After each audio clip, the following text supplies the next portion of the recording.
Okay, good morning, everybody, and welcome to the second tutorial in this year's CEI Maths tutorials program. This morning we have Paul Sheehan, who's going to take you for the Algebra 1 tutorial. So over to you, Paul. Thank you, Aidan.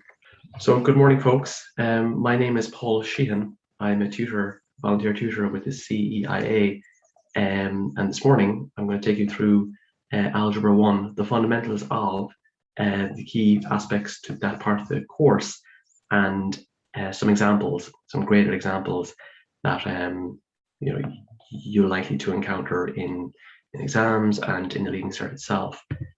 Just a bit about myself. I did the Leaving Cert in June of 2000, 21 years ago. I went to Douglas Community School in Douglas. Which now seems like an absolute lifetime ago, I can tell you that. I subsequently did electrical engineering in UCC between 2000 and 2004. Quite a number of guys in my Leaving Cert class went out that particular course.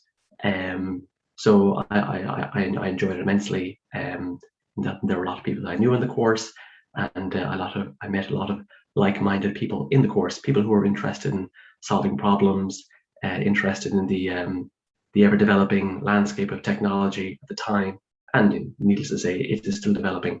And since then, I have worked in digital design here in Cork City. I worked 10 years with my first employer and 6 years with my current employer. And so digital design is a discipline whereby for example, you might have seen, for example, the characteristic kind of colloquial diagram of a microchip, which is a series of horizontal and vertical metal tracks. Well, ultimately, further back the chain of development, there is a special language that one writes, which is subsequently translated into those horizontal and vertical metal tracks, and that is called Verilog or VHDL. And that's another form of it. So I write Verilog, which captures the intended function of a microchip. And it's not merely the writing of it, it's the testing of it. It's the various other countless checks and balances that must be done in that particular language. But that is, in essence, what digital design is. It is the managing of the flow of information, the flow of computation from one end of an IP block to another. And I've been a tutor with the CEIA since September 2018. And previously, I delivered a course, the Saturday morning tutorial on trigonometry. And I'm thankful once again for the opportunity granted unto me to represent the CEIA in this program. So, just an outline of what this tutorial is, and perhaps more importantly, what the tutorial is not. The tutorial is not meant to be a replacement for your course material. Ultimately, your course book and your course notes given by your teacher should be regarded as golden. I don't intend to circumvent that. This particular course is not a replacement for your teacher, and I want to emphasize that. Now that you're heading into 6th year, most of you, some of you will be in 5th year, but ultimately all of you are in your Leaving Cert course.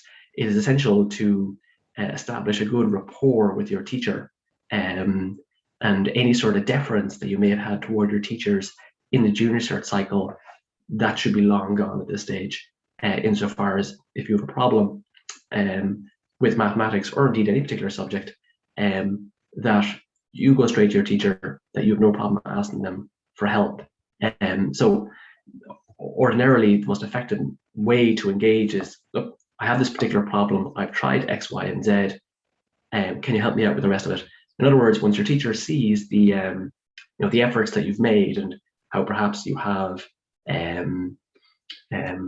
sort of drawn upon the learning that you've gained so far, but it's still not working for you, well then, they will help. And indeed, if you're completely lost, they will help. I don't mean to qualify that, but ultimately it's best for yourself if you try and solve a problem that you're really stuck with. The material in this particular course is not exhaustive. I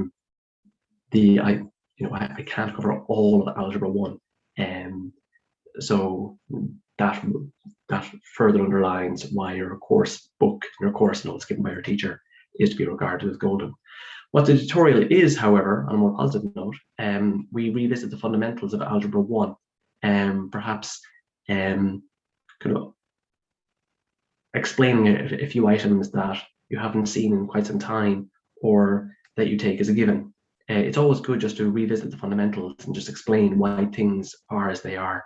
As we're going through the course, it may flag for you particular problem areas that you've encountered. For example, we'll be doing simultaneous equations later, and it might sort of spark something in your head. Yes, I have a problem with this particular area, and I really need to focus on this. So it'll perhaps drive particular areas of your study. Above all, one of the aims of this particular series of tutorials is to cultivate an interest in mathematics and in STEM more broadly. And it's to encourage you to consider a career path in STEM. And I've been working in the area for the past 15 years, and I can thoroughly recommend it as a fabulous arena in which to kind of develop your problem-solving skills. You have access to kind of technology and computing machines and equipment in industry that perhaps you wouldn't get elsewhere. So in that sense, I always regard a career in STEM as a privilege, one that I don't take for granted. And in this tutorial as well, I'll make brief references to the material that you would have encountered last week with Jerry and Ed. So I often think it's a very good idea, as you're developing in mathematics, as you're going through your Leaving Cert course, just have an awareness that there is a world of mathematics outside the confines of your Leaving Cert course. And the internet has just demonstrated that, over the last 20 years, for example. One particular channel on YouTube that I watch a lot is a channel created by a guy called Michael Penn. He's a lecturer in a university in the east of the United States, and he has a lot of questions. He demonstrates a lot of questions on number theory, on geometry, and on integration. So a lot of the material, I'll be perfectly blunt, a lot of the material is probably outside the realm of the Leaving Cert. Some of the material is within the realm of the Leaving Cert, but the reason why I'm highlighting this is that a lot of the problems that he demonstrates are a synthesis of many different aspects of the Leaving Cert course. So it might involve algebra, it would involve geometry, it might involve differentiation, for example. And so mathematics is to be regarded like that, as presented with a problem. There's no obvious, it doesn't lend itself to one particular part of the course, rather it draws from a number of parts of the course. And I think once mathematics is viewed in that sense, you can really get a sense of its usefulness, and it's through those problems that you develop your problem-solving ability. Eamon, was there a question came in there?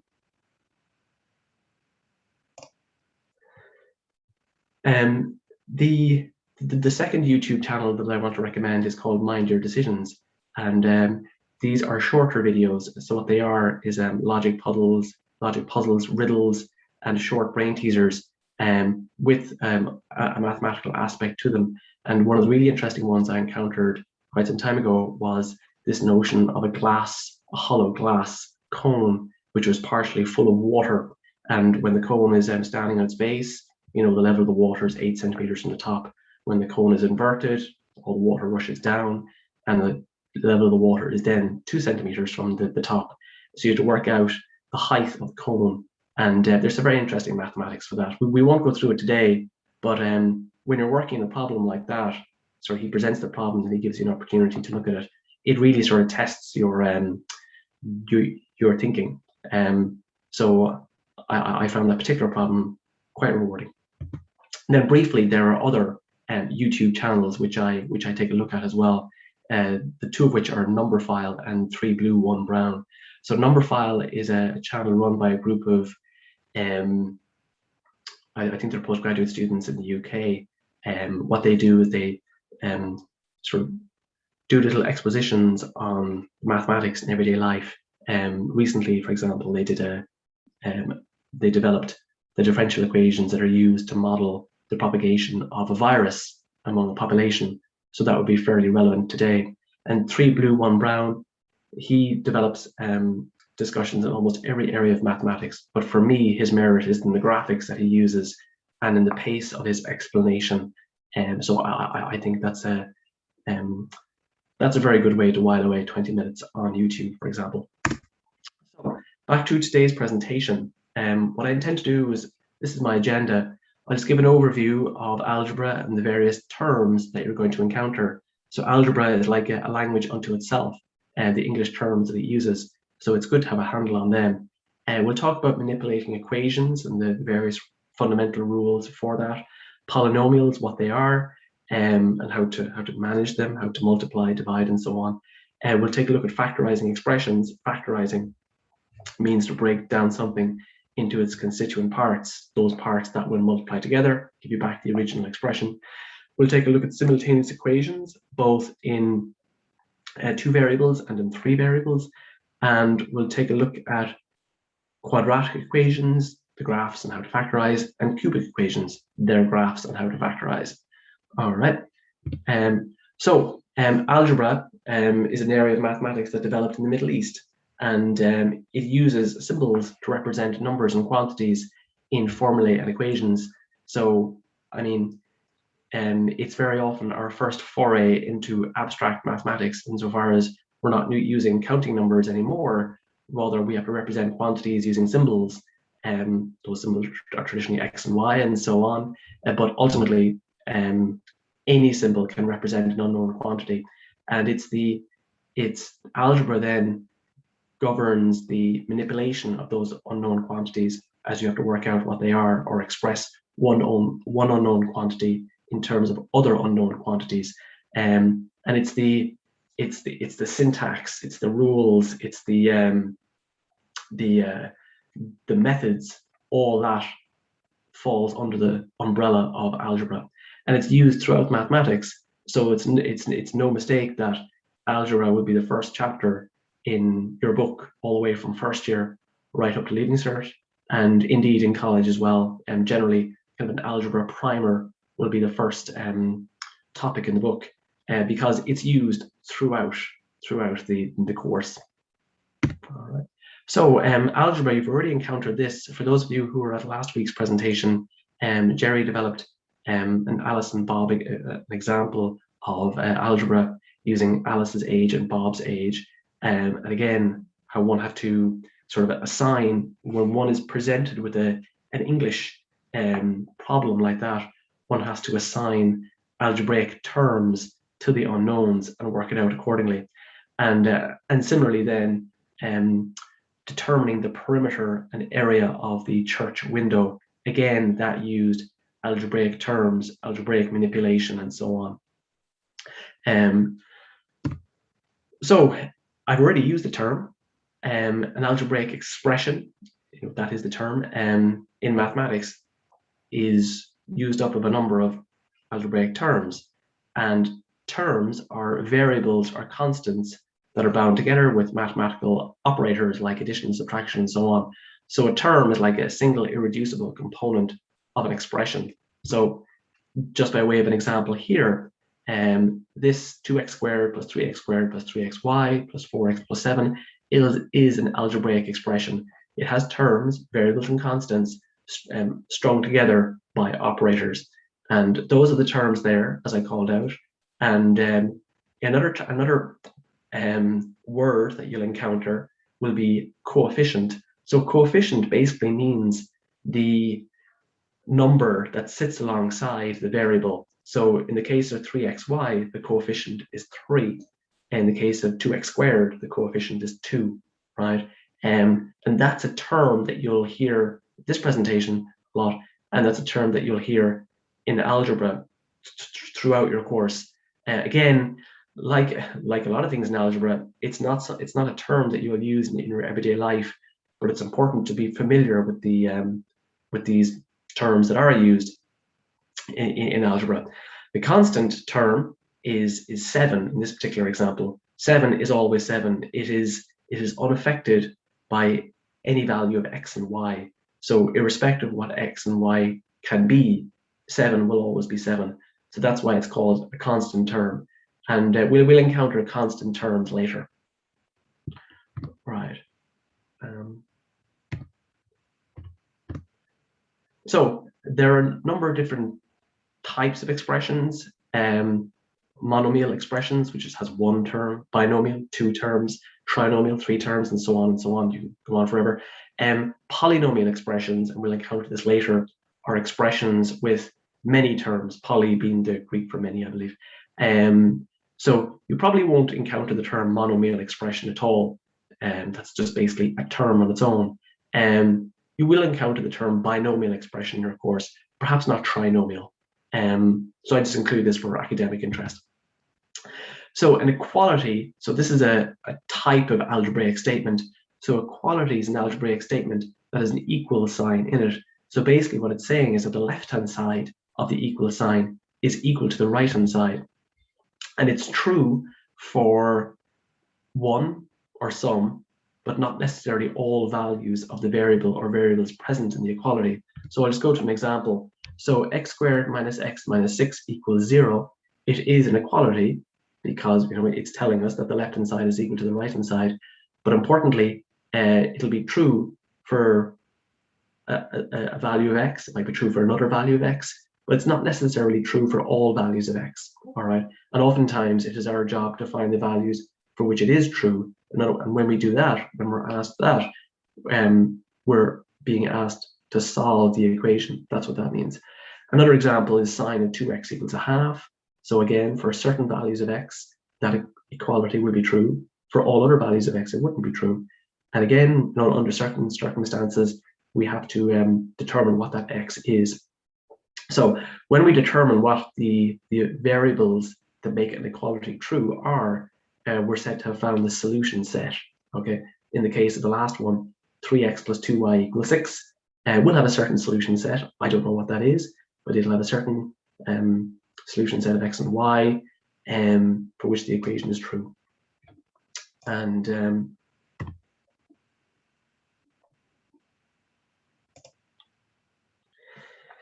so an identity is very much kind of sanitized form of a very particular form of an equality. This is an equality statement which is true for all values of the variables, so irrespective of whatever value of x or y we choose, the left-hand side will always equal to the right-hand side. So in essence, as I say here, it's essentially a rewriting. The right-hand side is essentially a rewriting of the left-hand side. So an example here is x squared minus x minus 6. Well, that is equal to x minus 3 by x plus 2. It's essentially a truism. It's just two ways of writing the same thing. So no matter what values of x you choose, the left-hand side will always equal the right-hand side. And we have a second example here, x squared plus 2xy plus x to the power of 2, sorry, y to the power of 2 is another way of writing x plus y all squared. Okay. So a formula, so what I'm doing here is I'm just going through the English terms that you'll hear in algebra. It's important to understand that they all have a particular meaning. So we've encountered term, variable, expression, identity, equality, and now formula. So these terms will be bandied about throughout your study of algebra. It's just important that you use them in the right context and that you understand what their purpose is. So a formula, I mean, we actually use that term in real life. It's like a recipe for doing something. And in the case of mathematics, it's an equality linking variables that apply to a specific situation. So again, just an example, we have the formula for the volume of a sphere, and everyone knows that volume is 4/3 by pi r cubed. And a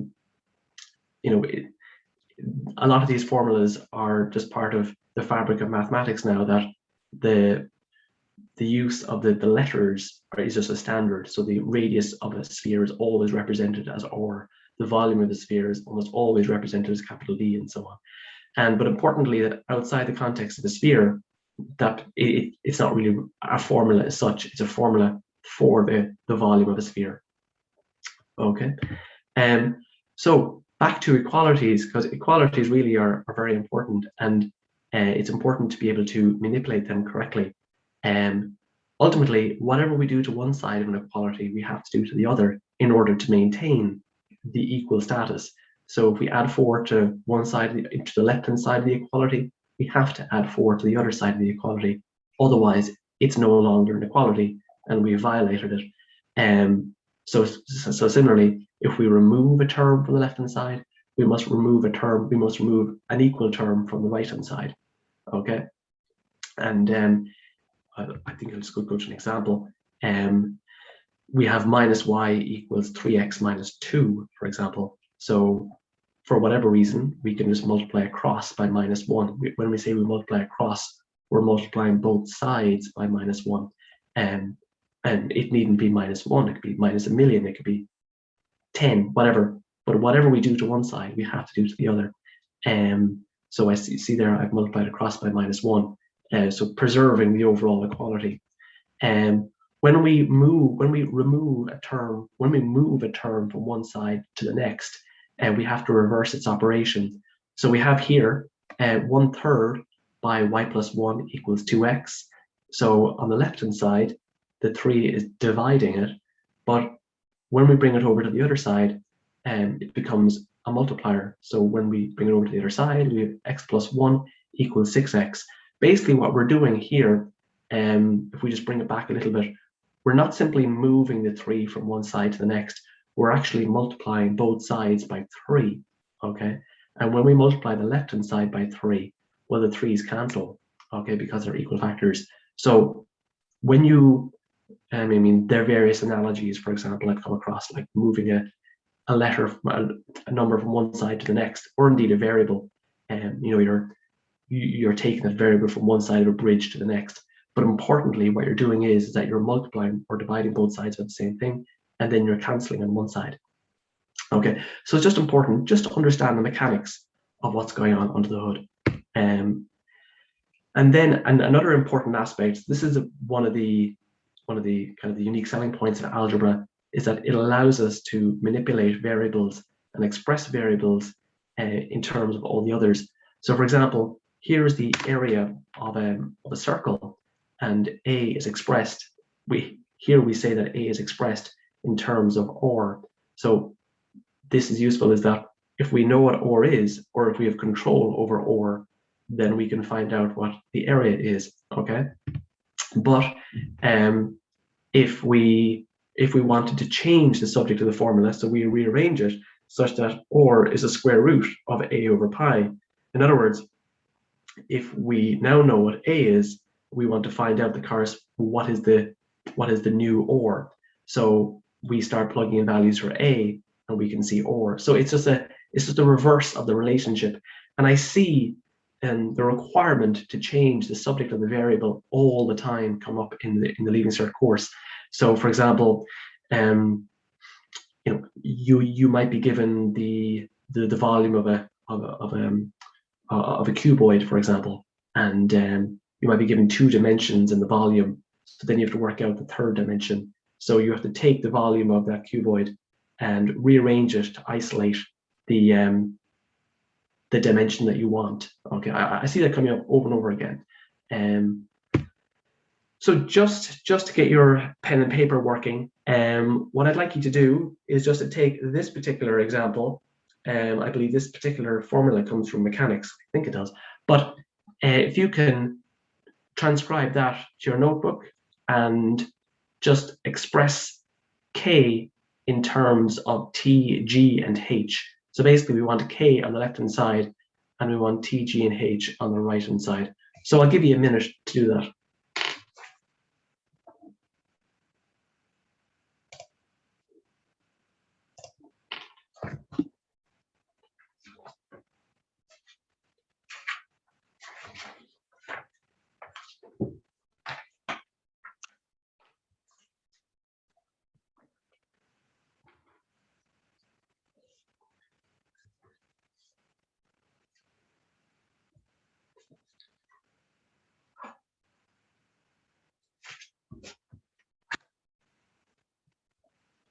Okay.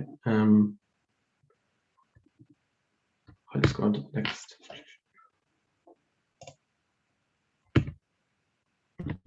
So what I'll do is I'll just bring up my whiteboard and I'll do that particular question. Emma, can you let me know if you don't see my whiteboard there?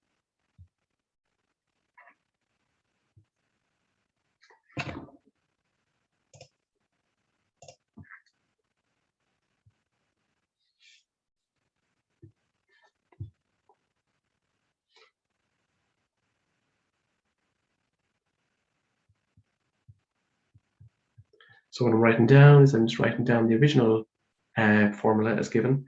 So h squared plus k all over 2gh. Okay, so we have to write k in terms of all the other variables. So that's a t there, by the way. So we have t over 2 pi equals the square root of h squared plus k all over 2gh. And now we have to get k out, so we have to get rid of the square root sign. So what we do is we square both sides, right? So that's t over 2 pi all to be squared equals h squared plus k all over 2gh. Okay, now what I still want to isolate k, so k is all the way up here, so I should bring my 2gh up to the left hand side, or in other words, multiply both sides by 2gh. That's what's going on under the hood, right? So I have 2gh, okay, all to the power all over that, 2 pi all squared equals h squared plus k.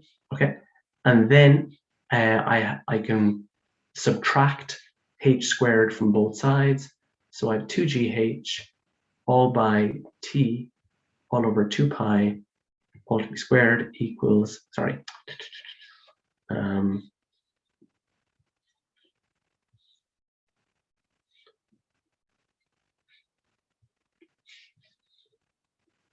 minus h squared equals k. All right. So normally that is expressed in, the variable of interest is over on the left hand side. So that's k equals 2gh over t by 2 pi all to be squared minus h squared. Now just another note, you probably wouldn't get full marks for this because various simplifications can be made. We should multiply out this bracketed term. So it's t squared all over 4 pi squared, okay, minus h squared. And that is so the 2, that cancels with that 4 there to create a 2. And so therefore we have g h t squared all over 2 pi squared minus h squared. All that equals k. So the point is that there's a bit of manipulation involved. Okay, we were told that we had to express k in terms of everything else. We saw the k was buried inside a square root, so there's quite a few steps to go through that. Okay, so then for whatever formula this is, as I say, I think it's involved in mechanics. When we have the g, when we have the h, when we have the t, well then we can find the k, or whatever the circumstances gave rise to that particular question. Okay, so I'll go back to the main presentation. And that's what we got there. Okay.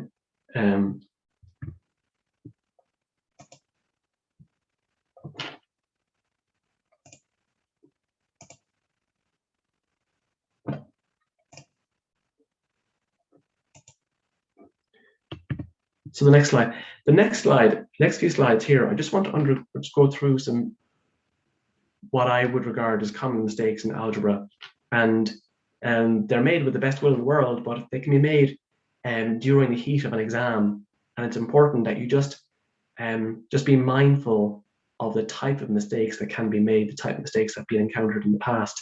And I suppose if you were just going through an exam, just to slow down that half a second, just to prevent these little issues occurring. All right. Some of you may never have even anticipated such an issue, and that's fine, in which case the slide is not for you. Some of you might be prone to it. Some of you might have made it in the past. So the intention is just to flag that they can happen, and they would have disastrous effects on a question. So for example, x plus 5 all to be squared, okay? As I say, in the heat of an exam, it's possible to write down x squared plus 25. That's not correct, unfortunately. So what one must do is one must go the whole hog and write it out explicitly. So x plus 5 all to be squared is x plus 5 multiplied by x plus 5. So what we have to do, every term in the first bracket must be multiplied by every term in the second bracket, okay? So to write it out in longhand, as it were, x plus 5 by x plus 5 is x squared plus 5x plus 5x plus 25. Then we can tidy up. We say x squared plus 10x plus 10. What's a useful thing is, it's always good in mathematics to actually try and anticipate what your final answer will be. You know, will it be positive or negative? Will it be above the line or below the line, sort of thing, just to give a sense of like where you're headed. What I often do is when I'm presented, and admittedly this is a straightforward example, but when I'm presented with multiplying an expression like this with an expression like this, I try and anticipate up front how many terms I'll have in my result. So because there are 2 terms in x plus 5 and there are 2 terms in x plus 5, well then I'll have 2 by 2, I'll have 4 terms in my first answer. So in this particular case, these were the 4 terms here. So at least, the second line after, once I write this down, at least in my second line, I'll know that I've accounted for every little multiplication that must be done.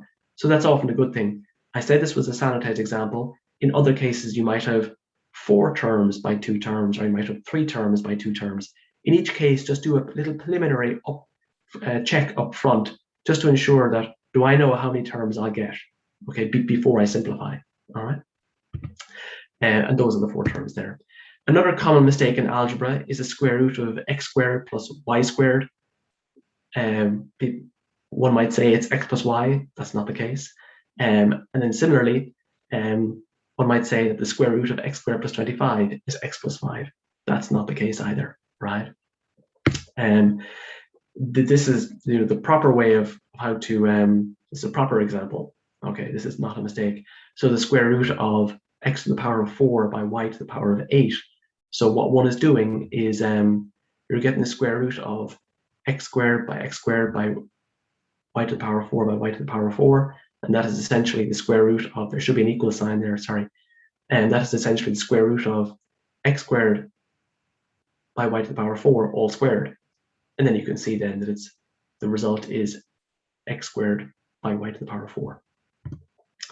Another mistake in algebra is, and probably arithmetic in general, is the notion of cancelling, okay? We're often very quick to do it when trying to simplify the solution to a problem. And cancelling must be done carefully. It's important to understand that you know what's going on under the hood. So for example, here we have 3x plus 4 in the top line here. We have 3x plus 4 in the numerator, and we have x plus 4 in the denominator. We cannot cancel the 4s, okay? And similarly, we cannot cancel the x's, okay? Just because they look the same and they're in both places, it doesn't mean we can cancel them. We can only cancel them under a specific condition, and that specific condition we'll come up against.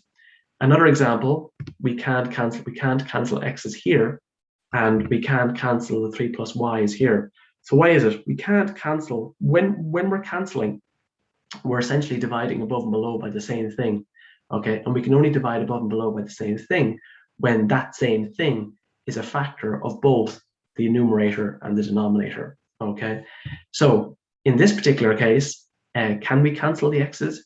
Yes, we can, because the x is is a factor of both the numerator and the denominator. So then we can just bring out our x's and we can divide above and below by x. That is what the cancelling step is doing. I just think the term cancelling, I don't even like using it myself. It sort of hides a little bit of the detail. And I think in terms of the fundamental algebra, which we're trying to get across today, I think it's important you understand what's going on under the hood when one is cancelling. Okay. Again, just, you know, as part of your study, just take that extra half second just to question yourself, is what I'm doing correct? Okay. So we're done with the mistakes, and we're done with the common mistakes in algebra. Just want to look at some other things that we can do with an equality, with an equation in algebra. With an equality, we can safely square both sides, taken as a single unit. So for example, if we have x on the left-hand side here, x equals a plus b, well, then we can square both sides. We can multiply the left-hand side by x, and we can multiply the right-hand side by a plus b. And we are in effect multiplying both sides by the same thing, because we are told that x equals a plus b. So the result is then x squared equals a plus b, all to be squared.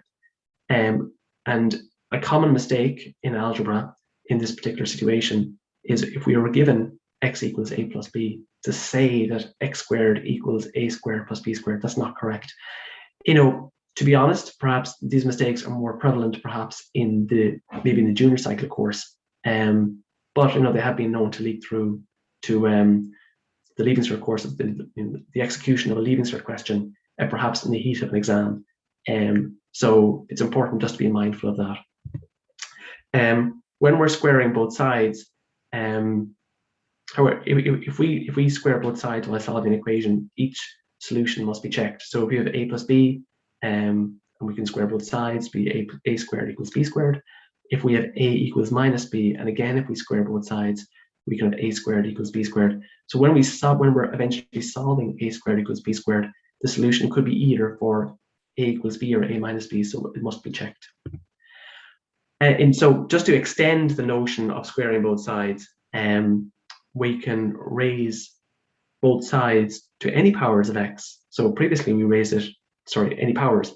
Previously we raised it to 2, and now we can raise it to 3, or n, or 4, whatever. Okay. So I have another question here. It goes back to 2015, and it's from the Leaving Cert higher paper. What I'll do is solve the equation x equals the square root of x plus 6. Okay. Now, a feature of Leaving Cert questions is that they often give you this piece of information at the end. Here, x is an element of OR. Okay. And OR, capital, well, it's actually capital OR, it's script OR. OR is referring to a particular type of number. Okay. And just as a poll question, can you tell me what OR means? So Eamon has a poll question on that.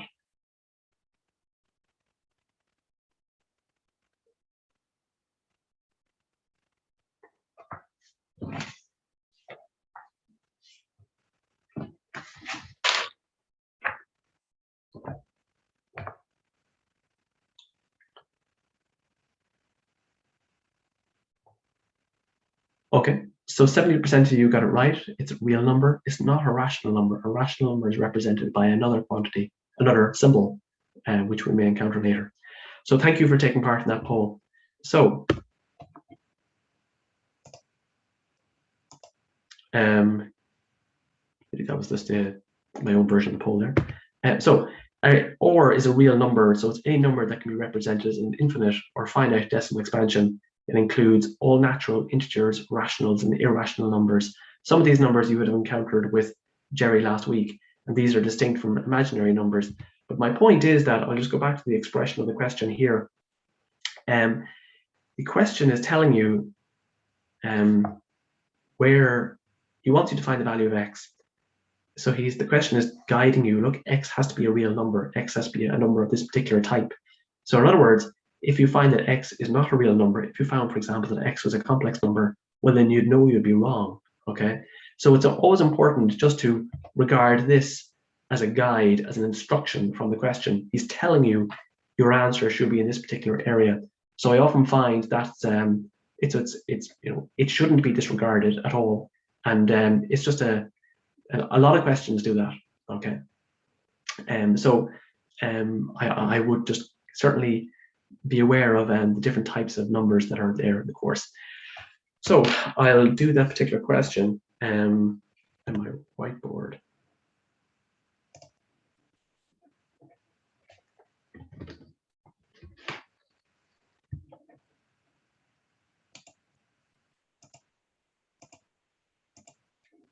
So we have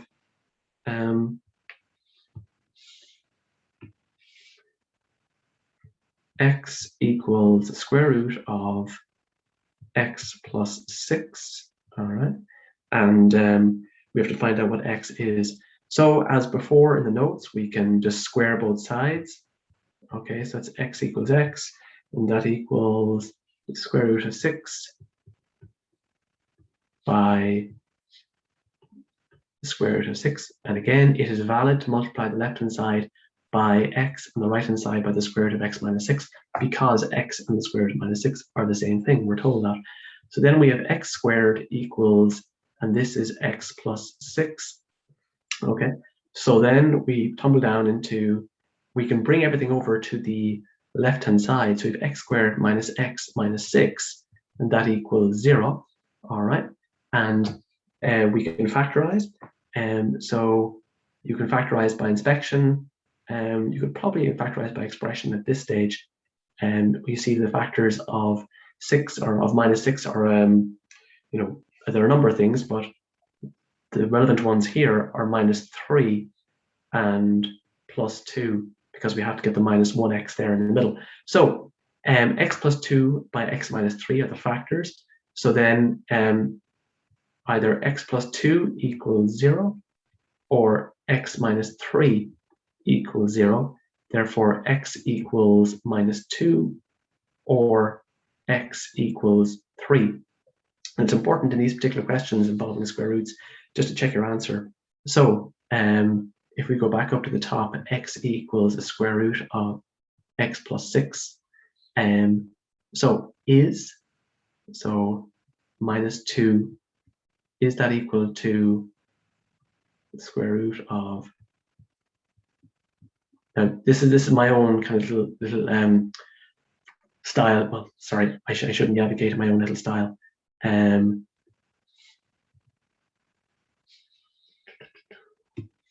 Basically what I'm doing is I'm just checking. Okay, I'm not saying this is real, I'm just checking. Okay, so minus 2 equal, is minus 2 equal the square root of 4? Okay, and we're not accepting that as a solution because the square root of 4 is taken to be the positive square root of 4. Okay, so minus 2 does not equal 2. But the other one, we have 3 equals the square root of 3 plus 6. Is that correct? 3 equals square root of 9, and that's right. So, so then the solution to this particular equation is 3. And is 3 a real number? Yes, it is. So happy days. All right. So if I go back to the presentation.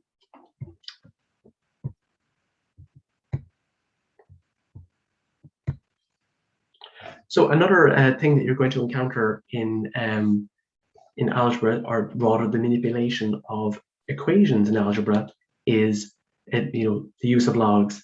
And last week Ed would have gone through the rules of logs. Okay, so for example, if you're told that x equals y, well then there might be circumstances where it's useful to say the log of x to base y equals the log of x to base a equals the log of y to base a, and base a is being whatever, right? And similarly, if the log of x to base a equals the log of y to base a, then you can say that x equals y. And if the base is greater than 0, then log of x to base a is defined only when x is greater than 0. That's just a caveat there for logs. There's another example. I have another example here involving the use of logs in an algebraic question. So we have a is 3x, a to the power of 3x plus 1 equals 5b minus 2. Okay, and the first question is to write x in terms of a and b. So this goes back to our question we had a moment ago, whereby we have to get all the term of interest to the left-hand side and all the other terms to the right-hand side. So it's algebraic manipulation, okay? So if we continue with question 1, so write x in terms of a and b. So we see x here is stuck up in the little power, so we have to get it down, right? So what's good is that take both sides to the log of base a. So therefore, on the left-hand side, we have the log of a to the power of 3x plus 1 to base a. And on the right-hand side, we have the log of 5b minus 2 to base a, okay? And then, remembering the laws of logs developed from Ed last week, we can bring down your power, the power being all of the 3x plus 1. You can bring that down on the left-hand side. So 3x plus 1 by the log of a to base a equals the log of 5b minus 2 to base a.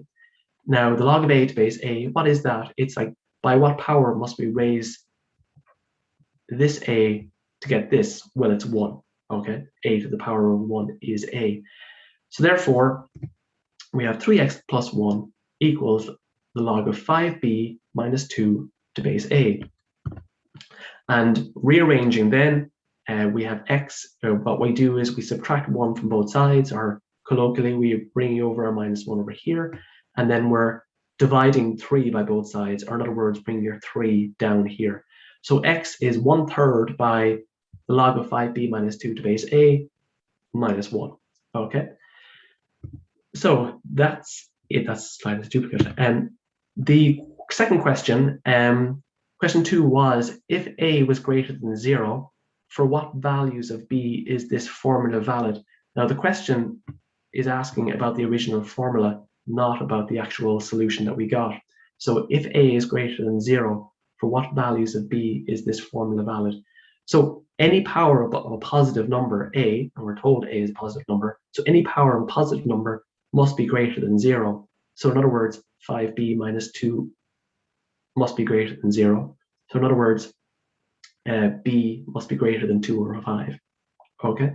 For this original formula to be valid, or original expression to be valid. I think it's rather an expression, okay? And so we've come across the term already, okay? But polynomial, so poly, as I said, is the Greek for many, and nomials, I believe, comes from the word numbers. So it has a particular definition. So it's an expression, a big string of variables and operations and so on. An expression consisting of variables and coefficients that involves only the operations of addition, subtraction, multiplication, and non-negative integer explanation of variables. So many different things are a polynomial, but they all have to share certain characteristics. So how would a polynomial be used? So we'll just digress in the mathematics in a moment. How would polynomials be used in real life? So for example, there's an example here of an aircraft. What it would do is it would program in the particular trajectory it must take to an airport, and it would program into its computer in the form of a polynomial.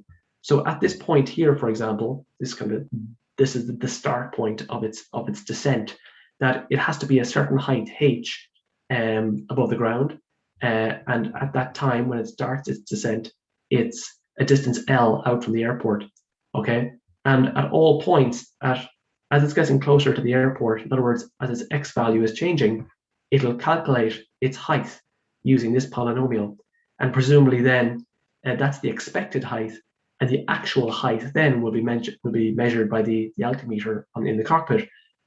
The actual height will be compared with the expected height as provided by the polynomial, and presumably, if there's some difference, then extra measures will be taken. I don't know, the pilot will override or something like that. But the important thing is here that this is a polynomial, and it could conceivably be used in everyday life in order to predict the trajectory of a plane, the trajectory of a car, for example, or in my case, perhaps the propagation of electrons through an electronic circuit, for example.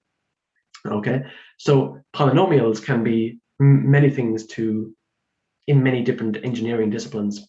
There are different, so polynomials have kind of a lot of language unto themselves, but certainly a number of English terms unto themselves. So we have a linear polynomial where the highest degree of x is 1, okay? So it's called a linear because if one went to the trouble of graphing this out on an XY graph paper, it would create a line, okay? A quadratic polynomial is where the highest power of the x is 2, and a cubic polynomial is where the highest power of x is 3.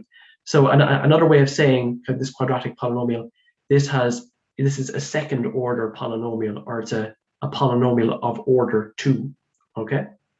And similarly, the cubic polynomial is a third order polynomial, and it's a polynomial of order 3. So there are a number of ways of describing it. I have a second poll question here. So recalling the English definition of a polynomial, can you tell here which is the only polynomial, A, B, C, or D? Only one of these is an actual polynomial. So remember, we'll just go back to the, Eamon, I'll go back to the definition just for refresh. An expression consisting of variables and coefficients that involves only the operations of addition, subtraction, multiplication, and non-negative integer exponentiation of variables. That's the last point there is important. Non-negative integer exponentiation of variables. So with that in mind, can you pinpoint here which of these is the only proper polynomial?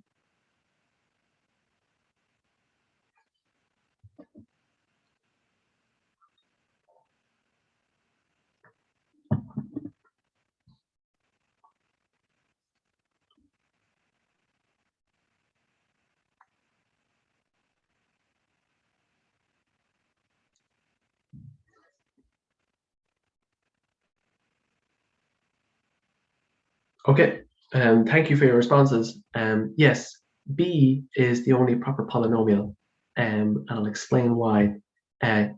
Here we have 1 over x, so therefore basically x is to the power of -1, so that is a negative exponentiation, so that's not a polynomial. Here we have the square root of x, and that's x to the power of 1/2, so that's not an integer exponentiation, so therefore that's not a polynomial. D, the exponentiation is 3 over 2, that's not an integer, so therefore it's not a polynomial. This C is the only one that, C is the only one that's a polynomial. Sorry, I expressed it incorrectly. C is the only one that is a polynomial because all the powers are non-negative integer exponents. All right, so sorry, C is the only one that's a polynomial.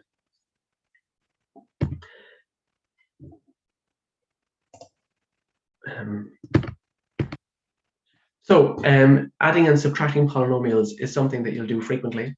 So it is important to be careful with your signs. It is important to be careful grouping like terms together. And it's important to be careful with your powers when you're grouping like terms. And it is these type of calculations that you'll be doing the quickest in an exam, because once you get over the hurdle of expressing something as a polynomial or understanding kind of the real world scenario that's been described to you, very often the latter 70% of a solution is just grinding through the algebra, and oftentimes that involves adding and subtracting polynomials. So I just want to go through this particular example here.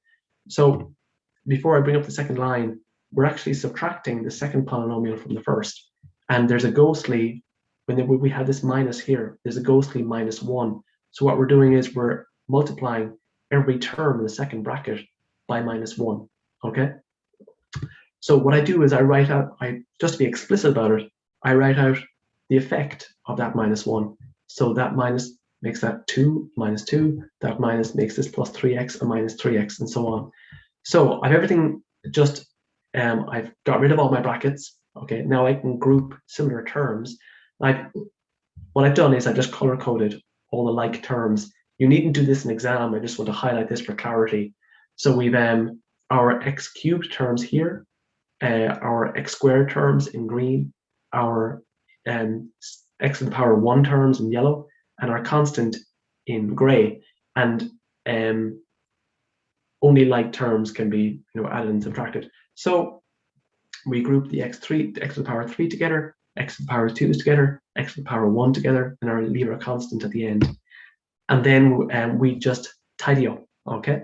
So it's important that the final line here is simply a simplification of the original expression at the top, insofar as if you were to plug in the same value, a given value of x, either into the top line or the bottom line, you would get exactly the same answer. Okay, we haven't changed the overall value of it.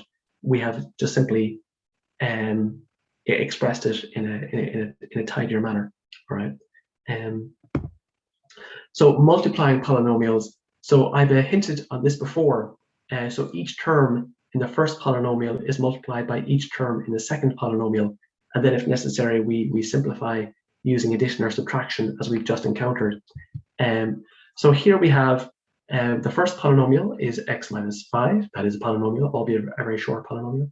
And then the second polynomial is 2x squared minus 3x plus 6. And again, like I said before, it's always good to anticipate what your answer, what your kind of what your next line will look like. So we have 2 terms in the first bracket, 3 terms in the second bracket. So we're expecting 2 by 3, which is 6 terms when we multiply all this out. So at the very least, that is an inventory, just to ensure that we've accounted for all the individual multiplications, okay? And another little quick tip I provide as well is what will the order of the new polynomial be? Okay, we have like a first order polynomial multiplied by a second order polynomial. Well, what will the order of the result be?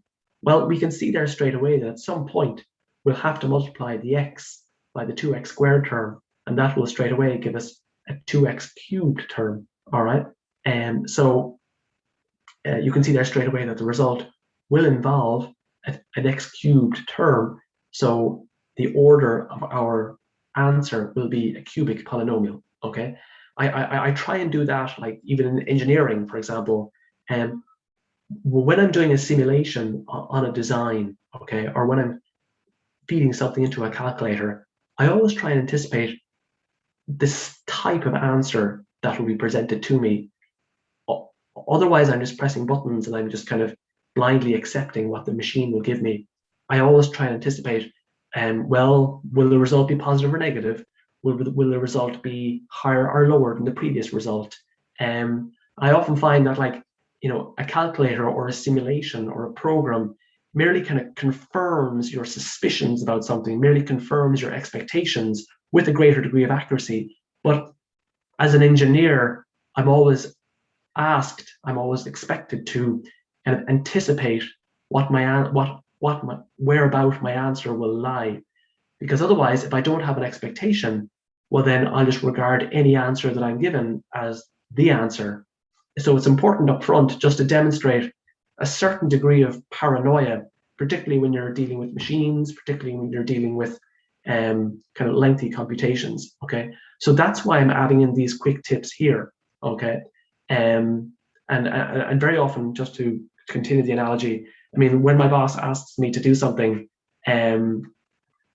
like he might ask me, well, what's your expectation on the frequency output of this particular machine?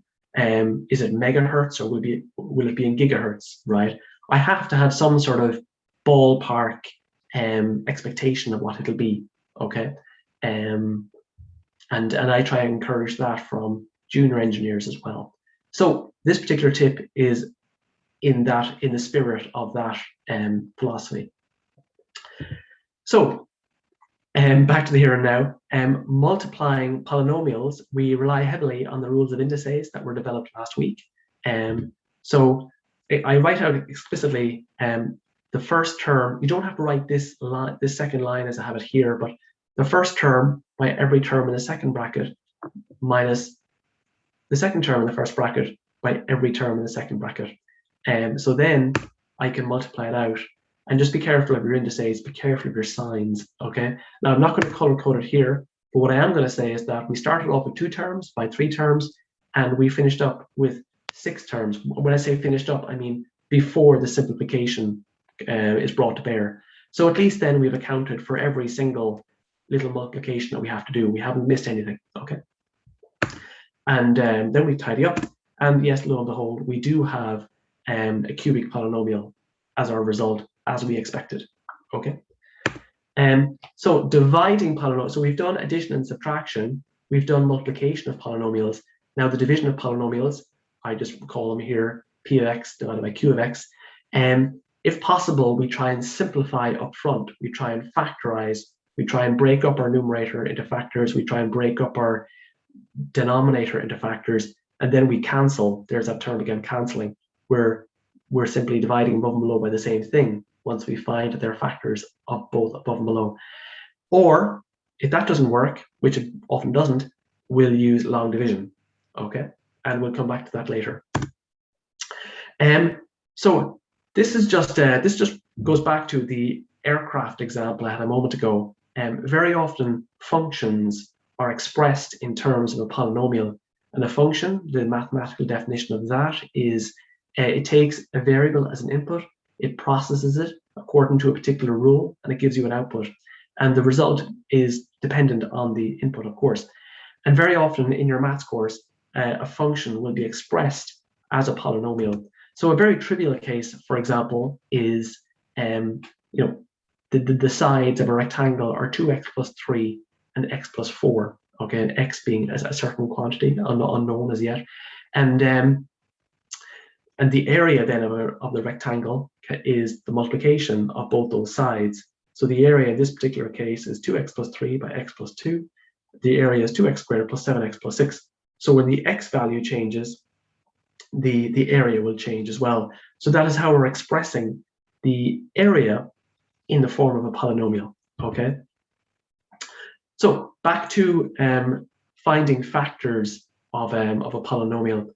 So factors are those expressions that, when multiplied together, give us back the original thing. So for example, 21, the factors of 21 are 3 and 7, because when we multiply 3 by 27, when we multiply 3 by 7, we get back 21.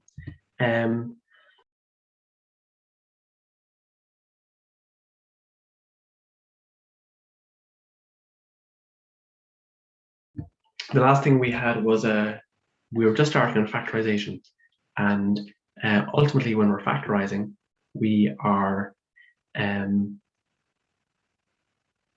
we're breaking something down into its constituent parts that, when multiplied together, give you back the original expression.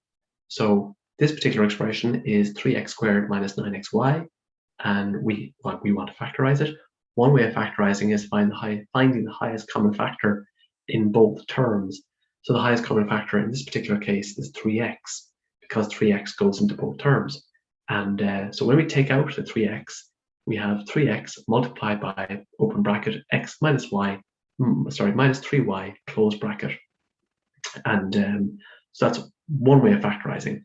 And another kind of technique for factorization is when we're given these 4 terms here in an expression, and for example, we have to factorize 6x squared plus 2a minus 3ax minus 4x. Is there a chat question?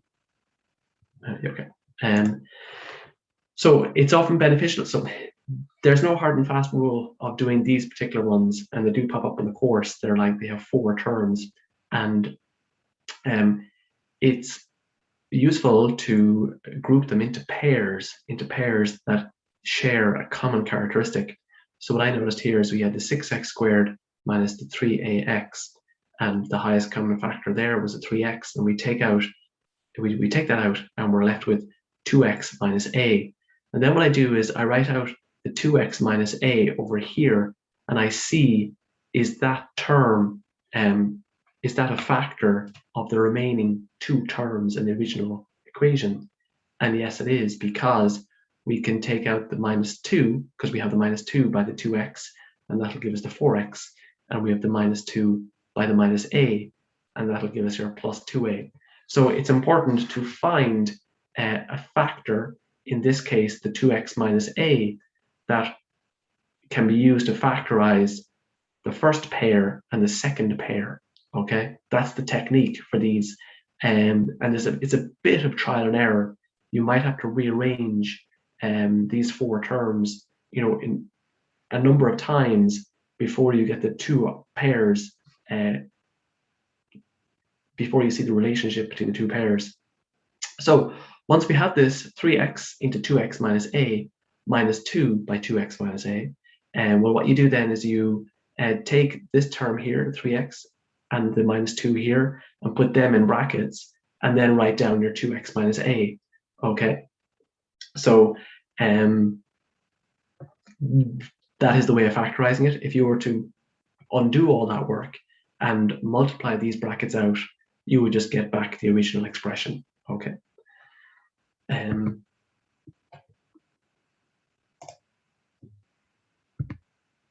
So another technique on the course for factorizing expressions is looking for the difference of two squares. That's an x squared minus y squared, and that's always x minus y by x plus y. Now this is an example of an identity.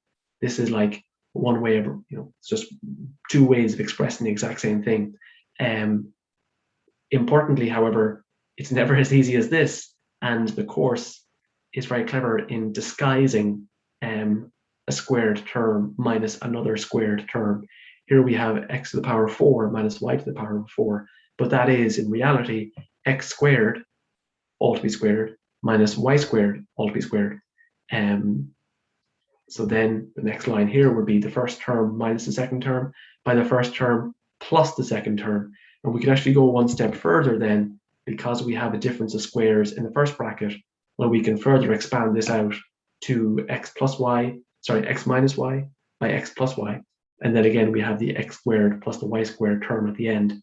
So if you were to leave it at this second last line in a test, you probably wouldn't get full points because you haven't factorized it completely. You haven't factorized it to all of its legal factors. So it's just important to be mindful of that. And unfortunately, this is just this is a relationship. This is an identity that you just have to learn. And the next one then is the difference or the sum of two cubes. And again, they have identities. So we have x cubed minus y cubed is all that expression, and we have x cubed plus y cubed is all that expression. It's just a case of multiplying it out, and well, it's just a case of learning these off, right? So in that regard, just before I go on to the next section, in that regard, it's often useful to know the cubes and the squares of the first, let's say, 20 numbers, okay? Because, for example, when you're faced with a number 27, you can say, oh yeah, I know that's 3 cubed. You just you just recognize it straight away. When you see the number 81, oh yeah, I know that's 9 squared. Those perfect squares and those perfect cubes are dropped into questions just to see, do you recognize them? And if you didn't recognize them, well, you have a bit of heartache in resolving the question. So I have noticed that the same usual suspects always seem to pop up all the time. So it's good just to know, as I say, the squares and the cubes of the first, let's say, 20, maybe even 30 integers. Okay. Another aspect to algebra is simplifying algebraic expressions, particularly those that involve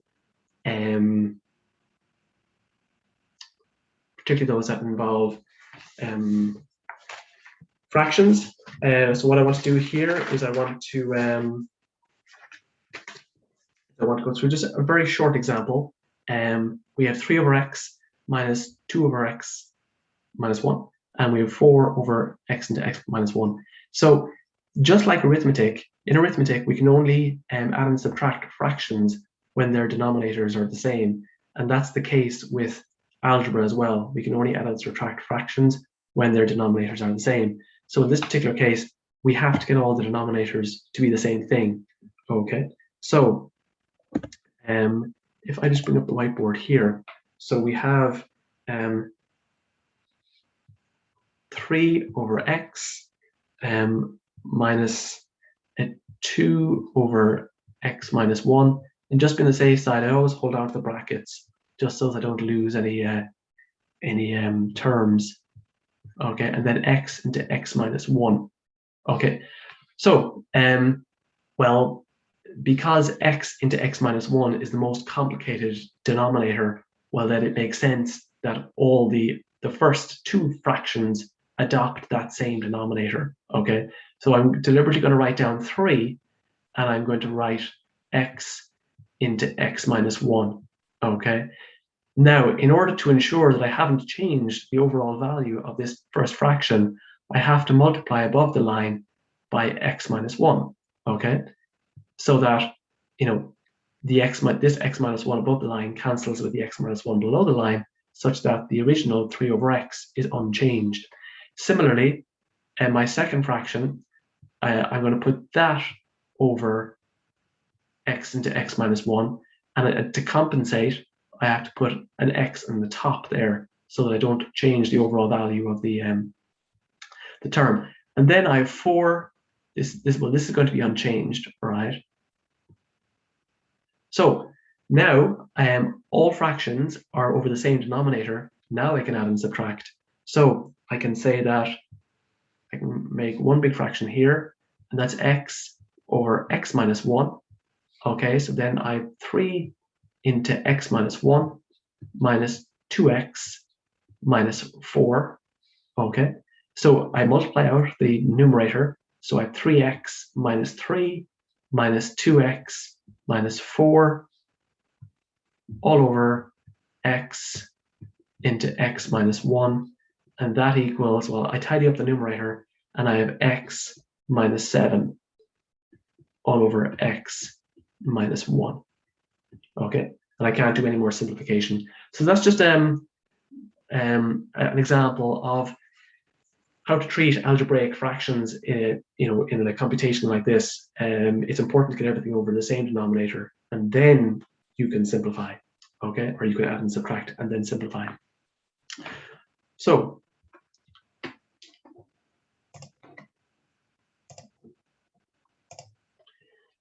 a very common thing in algebra is a linear equation with two variables. So we have 2x minus 5y minus 9.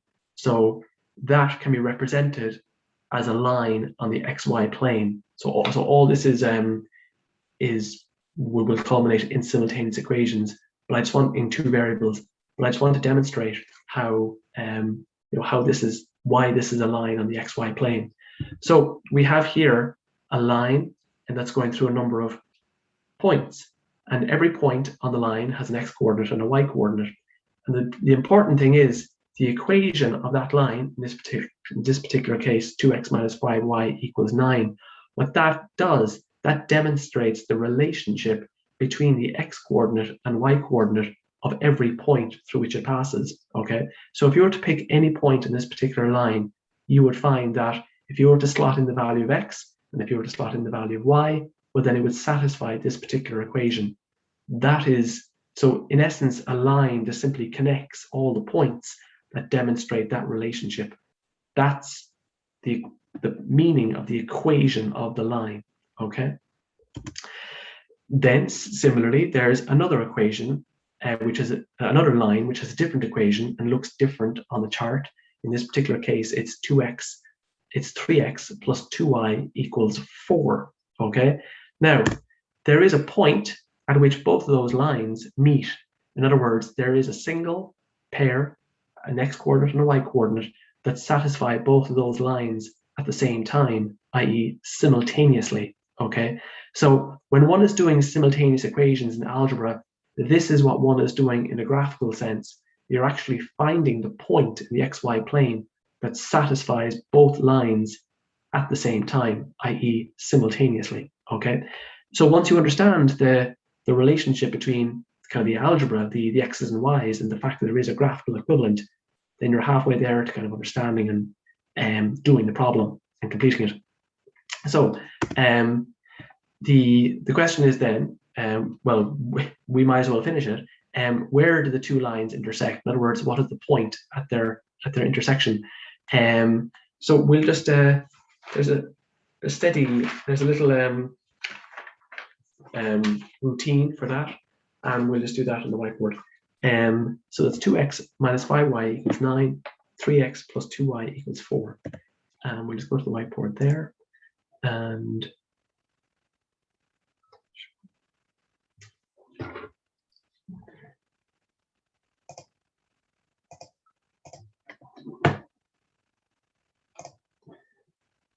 so we have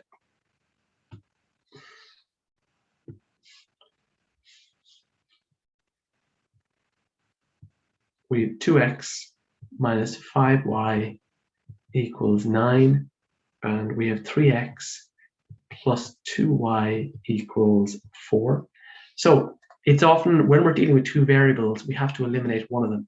So I would say, let's eliminate the x's. So in other words, we have to get the so in order to eliminate them, we have to get the coefficients of the x's to be the same. So the coefficients here are the 2 and the 3.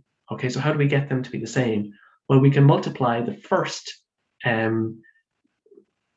line of the first equation by 3 and the second equation by 2. And in both cases, then the x coefficients will be 6. So let's multiply the first guy by 3. So that's 6x minus 15y equals 27. And if we multiply the second guy by 2, therefore that's 6x plus 4y equals 8. Okay. Now what we're doing now is we're subtracting one equation from another. So therefore 6x, with an x there, 6x minus 6x, okay, is 0. So happy days, all the x's are gone. So now minus 15y minus 4y, that's minus 19y, okay, and 27 minus 8, that equals 19. Okay, so therefore y is 19 divided by minus 19, so y equals minus 1. And what you do then is you substitute your value of minus 1 back into the original equation. Let's sub it into the first one, and that equals, therefore 2x plus 5 equals 9, 2x equals 4, x equals 2. So if you went to the trouble of drawing these two particular lines out in the graph and focusing in, you would see that the point of intersection is 2, minus 1. Okay, and just for completeness, I said you could sub your value of y back into either equation. Let's do so for the second one. So that's 3x plus 2y equals 4. Okay, so first 3x plus 2 by minus 1, that equals 4. Therefore 3x minus 2 equals 4. So 3x equals 6, x equals 2. So yes, irrespective of which one we sub it back into, we'll get the same term. And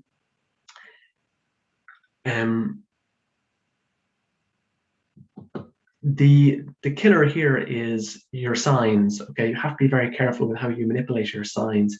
So it's the usual fundamental rules of the of signed arithmetic: plus by plus, minus by minus, and so on, and addition and subtraction. And in the heat of an exam, this is where issues might occur. Okay, so it's just be careful, be mindful of that. So we've found the point which satisfies those two lines simultaneously. Now the course then extends this to 3 variables, so x, y, and z. In this case, we're operating in 3-dimensional space, and rather than being given the equation of a line, we're being given the equation of a plane, a flat plane.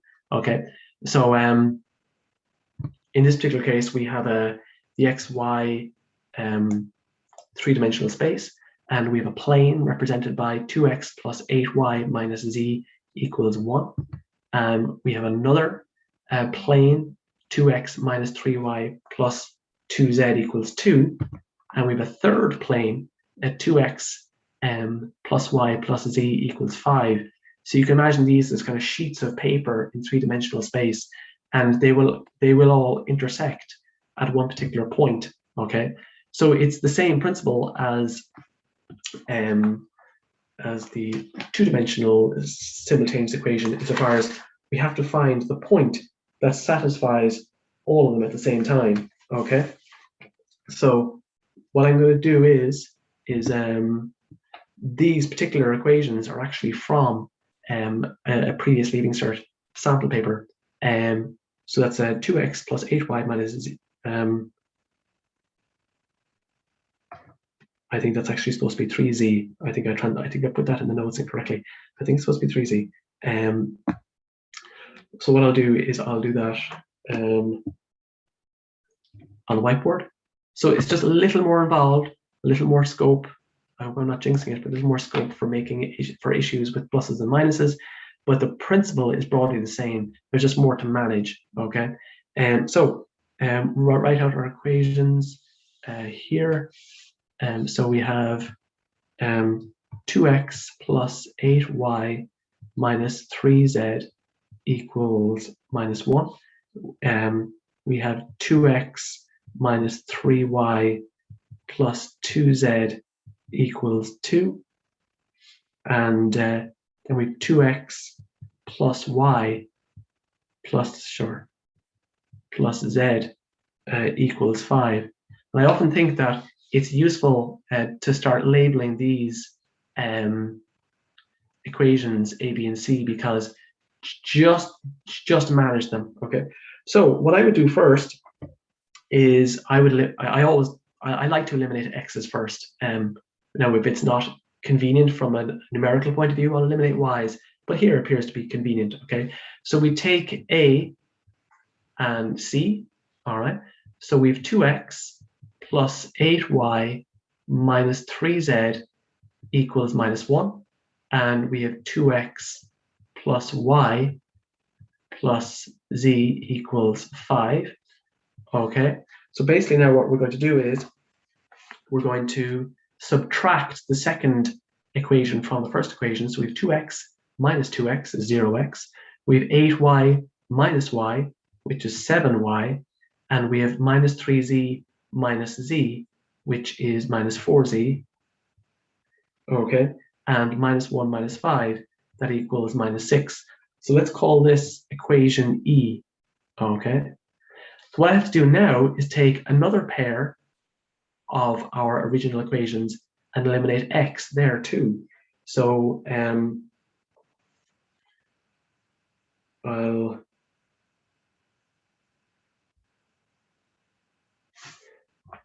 I'll take A and B, for example. Okay. So I have 2x plus 8y minus 3z equals minus 1. And B is 2x minus 3y plus 2z equals 2. So I'm going to subtract B from A. So 2x minus 2x is 0x. 8y minus 3y is 8y plus 3y. So that's 11y. And then I have minus 3z minus 2z is minus 5z. And minus 1 minus 2 is minus 3. So let's call that, this should have been called D, ideally. I skipped, let's call this P. All right. So now that I've eliminated x's, I'm now back to where I was originally. I'm now back to two equations with just two unknowns. This is one equation in y and z, and this is another equation in y and z. Okay, so now I'm just back to two equations with two unknowns. So now I take D and E and I try and eliminate one of the variables. So I think it might be a good idea if I, let's say, multiplied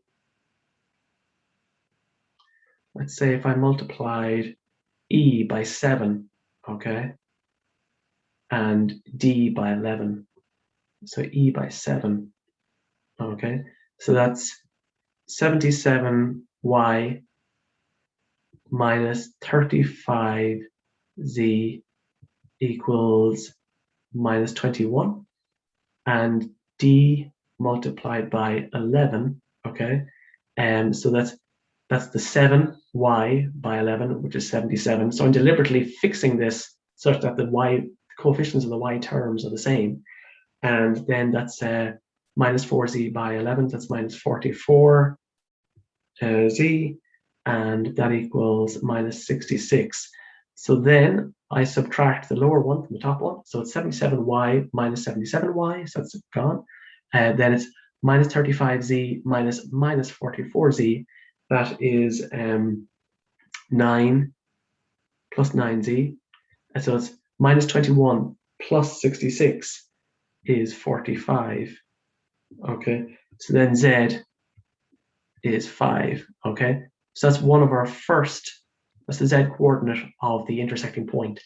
So we can take z and let's say divide it into d, okay, or we can divide it into e, it doesn't matter, but we'll divide it into d. So apologies about going up to the top of the page here, I only have limited space. So that equals minus 6. So that's 7y minus 4 by 5, that equals minus 6. So 7y minus 20 equals minus 6. So 7y equals minus 6 plus 20. So that's 14. So y equals 2. Okay, sorry about that. Y equals 2. So when you plug the y equals 2 and the z equals 5 into any one of these particular equations, you will get x equals minus 1. Okay. So the important thing here is to, particularly in the case of 3 variables, because you're going to be using a lot of equations, I would label them all, and I would be consistent in the labeling. I would just choose up front which I would assess the numbers. Okay, here it was obvious to get rid of the 2 first, rid of the x first, because all the coefficients were the same. But in other cases, it might be more convenient to get rid of the y's first or get rid of the z's first. It's important that you assess which one is easier to get rid of, right? You might have to multiply 2 equations by 2 different terms such that the coefficients are the same, okay? It's just important that you're consistent, or just take care when you're multiplying across and watch out for negative quantities. So once we've eliminated an equation from another, when we've eliminated a variable, and do that again such that you have another equation in the same variables, and then you're down to just the notion of 2 equations with 2 unknowns. Okay, and then in this particular case, we got the z value first, then we got the y value, then we got the x value. Okay.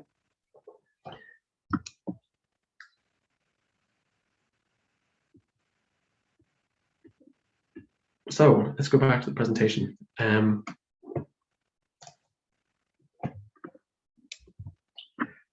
So we've come across the term quadratics before. An order, so a second order polynomial. So a quadratic is a second order polynomial, or an order 2 polynomial. And again, the reason why it's called those terms is because the highest power of x is 2. Okay, so you'll often see a quadratic being expressed in this form, in the form of a function, f of x equals x squared minus x minus 2.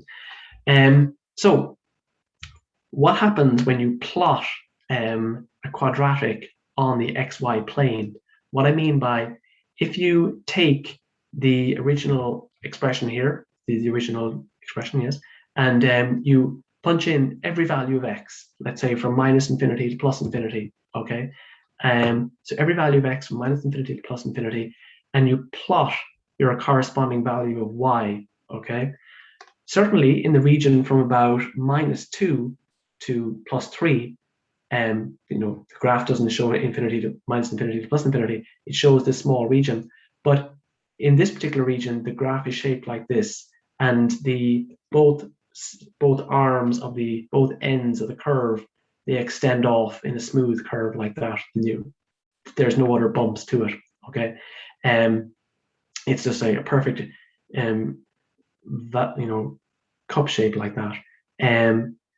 So that is the origin of the graph. I just wanted to explain the relationship between the actual expression and the graph. So we sub in all the values of x, we plot every single point, and we connect all those points in a smooth curve. So that's the origin of the curve.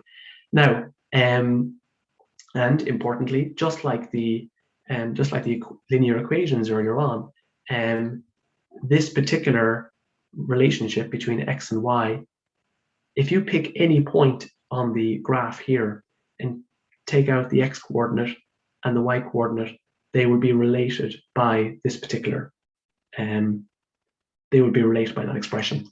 So we're essentially looking at two ways of expressing the same thing. This is the algebraic expression of this second order polynomial, and this is the graphical representation of this second order polynomial.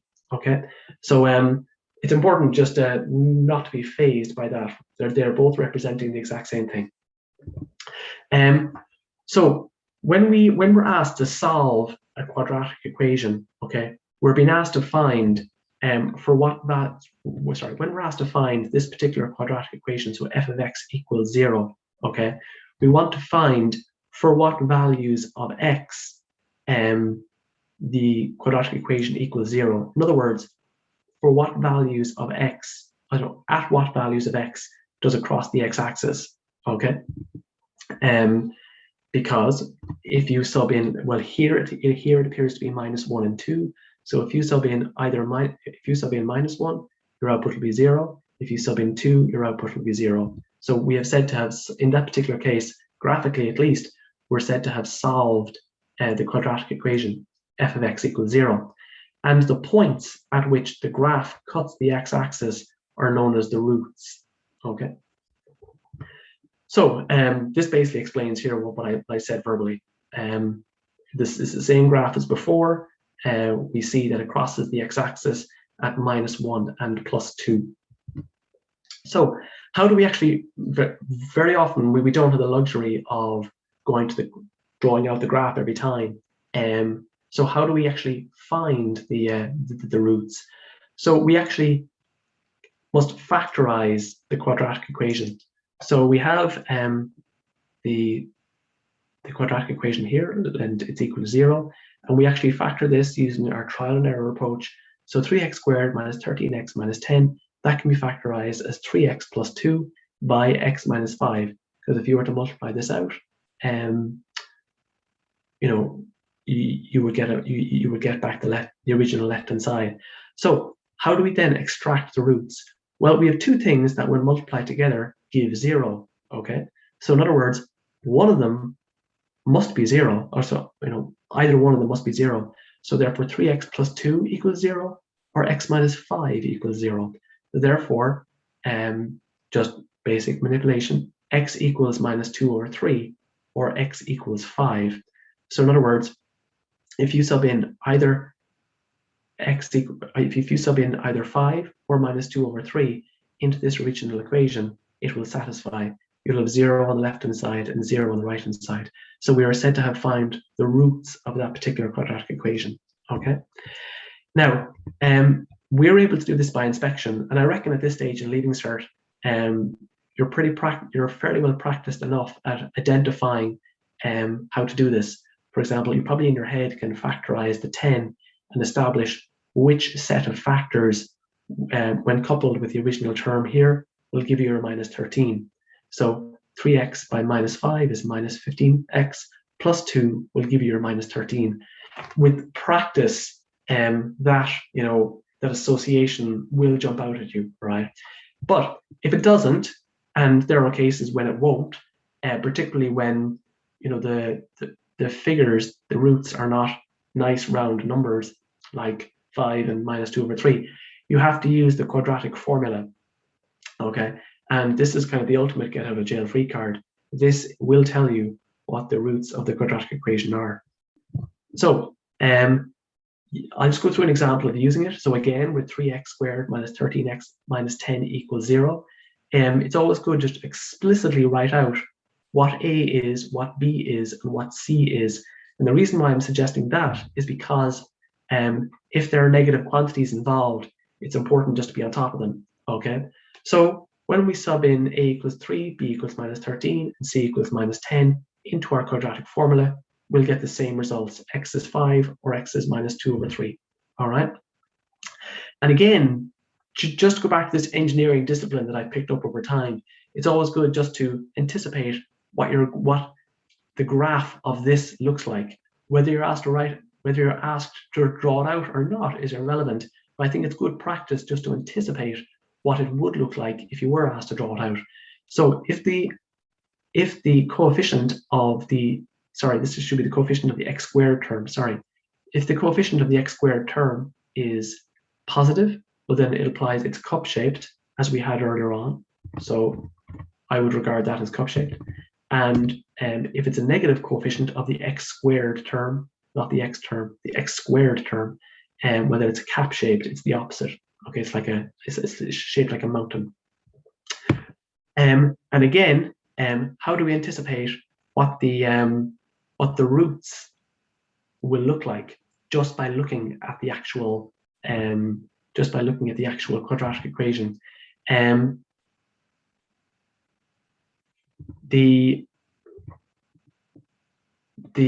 A graph can either cut the x-axis at two distinct points, in which cases two distinct real roots.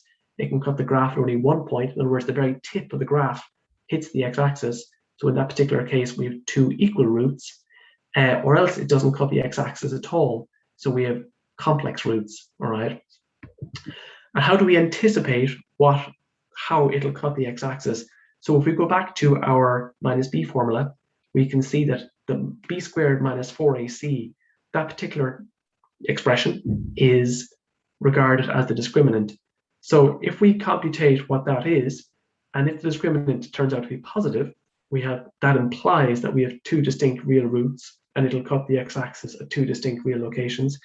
If the discriminant is 0, it implies that we have two equal roots, and if the discriminant is negative, that means, well, we have the square root of a negative number, so that implies complex roots. So again, it's often a good idea just to, if necessary, just to anticipate what the shape of the graph would look like, particularly if you have to draw it out, right? It just gives you a heads up of what it'll look like. There are some questions that I've encountered whereby we're given the roots of a quadratic and we have to get back our original quadratic. What would that be? So this is just a general example here.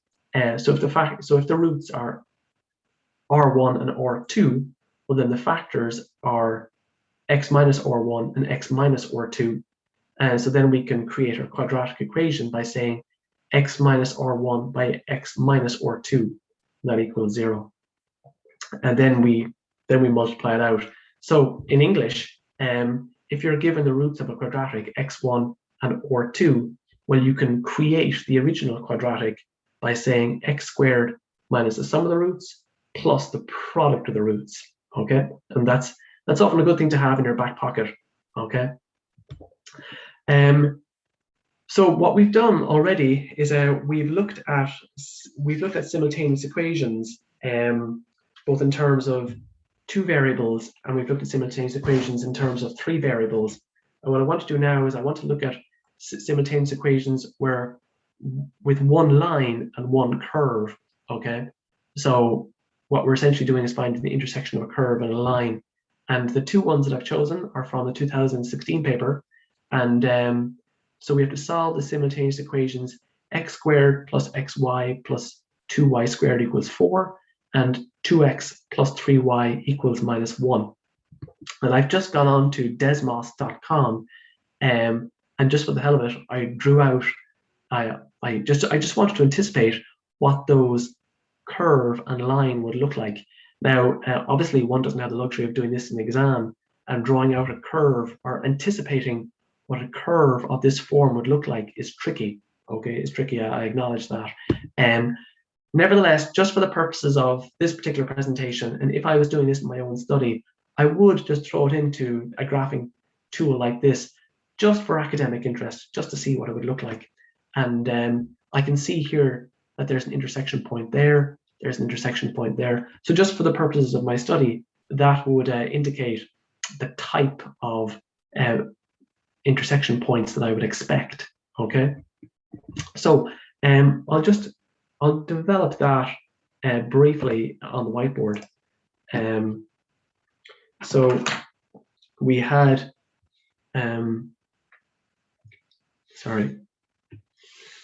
we had x squared plus xy plus 2y squared equals 4, and we have 2x plus 3y equals minus 1. So the sting in the tail here is the introduction of a lot of terms and some fractions. Okay, So what we have to do, as before, we have to eliminate one of the variables, okay? So I chose to eliminate x. So what I do is I say 2x, I take the second equation, I take the second expression, or equation rather, and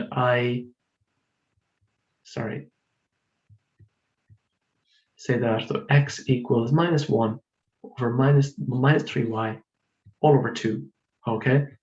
So I have an expression for x in terms of y. So what I do then is I substitute that back into this original expression, okay? So I have -1 minus 3y all over 2, all to be squared, plus -1 minus 3y all over 2 by y plus 2y squared equals 4, okay? Now, I have to multiply this out. So I'll just do this line, but I won't go any further.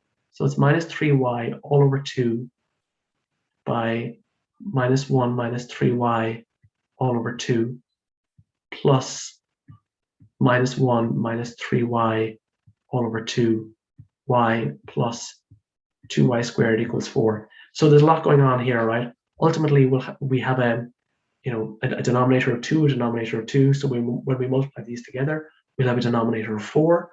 We'll have to multiply across by that denominator of 4 to get rid of the fraction. And then we have to do some further simplification, okay? So this, I mean, we've overcome the notion of, okay, I know that I have to find the intersection of a line and a curve, but now we're into the heavy lifting of the algebra. And this is where the minor little bugs can occur. This is where kind of the great care has to be taken in the heat of an exam. And this is where your fundamental algebra rules are brought to bear, right? This is as they say, where the nitty gritty is. When you multiply this out, it tumbles out to 11y squared plus 4 minus 15 equals 0, okay? And this, I was able to factorize this as y minus 1 and plus 15. So plus 15 by minus 1 is minus 15. And so 11y by minus 1 is minus 11y plus 15y will give you your 4y. It won't always work out as straightforward as this. One mightn't be able to factorize it. You might have to go to the minus b formula, in which case you have perhaps decimal quantities in your answer. It's important not to be phased by that, okay? Once you keep to your method, once you keep to your algebra, you should be okay. And so therefore y equals minus 15 over 11, or y equals 1. And then what I do, then for each of these values of y, I substitute back into this expression for x. And I found that x was equal to 17 over 11, or x was equal to minus 2. So this is one point, and that's another point. All right. Again, it's just pure algebra all the way.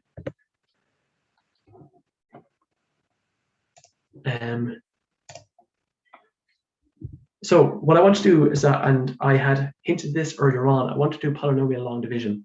Okay. So here we have one polynomial in order 3 divided by another polynomial of order 1. Okay. So like 6th class long division, you write it out in exactly the same way. Okay. What we want to do now is we want to take this x and divide it into x cubed, and that's x squared. What we do then is we take this x squared and multiply it by each of these terms here. So x squared by x will give you your x cubed, and x squared by minus 3 will give you your minus 3x squared. Okay, so there's just something I want to point out before I continue any further. The original thing, the thing into which we're dividing, was x cubed minus 2x squared minus 4. There was no x term, okay? But I deliberately added in a 0x just as a placeholder in order to simplify the mathematics, to simplify the actual the layout of the work. And plus x is nothing. I haven't changed the overall value, but it will be useful nevertheless. Okay, so having multiplied by x squared, I then subtract x cubed minus x cubed is nothing, and minus 2x squared minus 3x squared is plus x squared. So that's where the plus x squared comes from. And then I divide x into this x squared, and I get, sorry. Then I bring down the 0x down here. I just bring that down vertically. Then I divide the x into the x squared, and I get x. And I take this x and I multiply each term here, so that I have x squared minus 3x. And then I subtract x squared minus x squared is nothing. And 0x minus 3x is 3x. And I bring down my minus 4 vertically here. And then I divide x into the 3x, and I get plus 3. And then I take this plus 3, and I multiply each of the terms here. So plus 3x, so plus 3 by x is plus 3x, and plus 3 by minus 3 is minus 9. Then the 3x minus the 3x is gone, and minus 4 minus 9, so it's minus 4 plus 9, that equals 5. So basically, this is an example of polynomial long division. I just so happen to get a remainder. All right. We normally don't like remainders from a sort of an aesthetic point of view, but they do happen. Okay. So we had just by way of the English conclusion, when we divide x cubed minus 2x squared minus 4 by x minus 3, it goes x squared plus x plus 3 times with the remainder 5. Or just to write it out mathematically, we say that x cubed minus 2x squared minus 4 equals x minus 3 all multiplied by x squared plus x plus 3 and plus your 5 at the end. Okay, so that's polynomial long division. Related to that is factorizing cubic expressions. So you have a cubic expression here of order 3. And how do we factorize that? We know how to factorize quadratics. They're of order 2. But how do we factorize cubics? Okay, you'll see in time that this cubic expression, cubic polynomial here, is factorized as this. In other words, these are the individual parts that, when multiplied together, give you back your original term, give you back your original cubic expression. And you can see it kind of straight away. You can see it to a certain, without multiplying out, you can anticipate that's true, because at some point you'll have an x by a 2x, and that'll give you your 2x to the power of 3. Okay, and another way of sort of justifying it to a certain degree is at some stage, as part of your multiplication, if you did choose to multiply this out, you would have plus 3 by minus 1 by plus 1, and that would give you your minus 3. Okay, so without showing the work, it's believable. Okay, that's one way of kind of justifying it or proving it. So the question remains, though, how did we get from here to here? And we use what's called the factor theorem. Okay, we use what's called the factor theorem in order to factorize cubic expressions. But I just want to give a brief background to the factor theorem. Okay, so recall that our long division example was to divide x cubed minus 2x squared minus 4 by x minus 3. So we divided it in all its glory, and we got this. Okay, and the result was x cubed minus 2x squared minus 4 equals x minus 3 by x squared plus x plus 3 plus 5. Or in other words, f of x equals all that. Okay, so this is an equation in algebra, right? Remember, we can do whatever we want to one side of an equation, once as long as we do the same to the other side of the equation. Okay, so let's say x equals 3. Okay, wherever we see x, we're going to put in 3. So f of 3 equals 3 minus 3 into 3 squared plus 3 plus 3 plus 5. Okay, now you can see straight away there that 3 minus 3 is 0. So it doesn't really matter what this computes to. Ultimately, f of 3 is 5. Okay, so we're saying that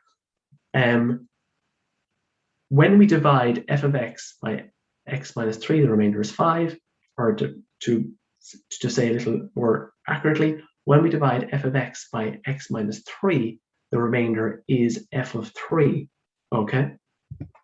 So that in mathematics is called the remainder theorem. Okay? So to express it generally, when we divide f of x by x minus c, the remainder is f of c.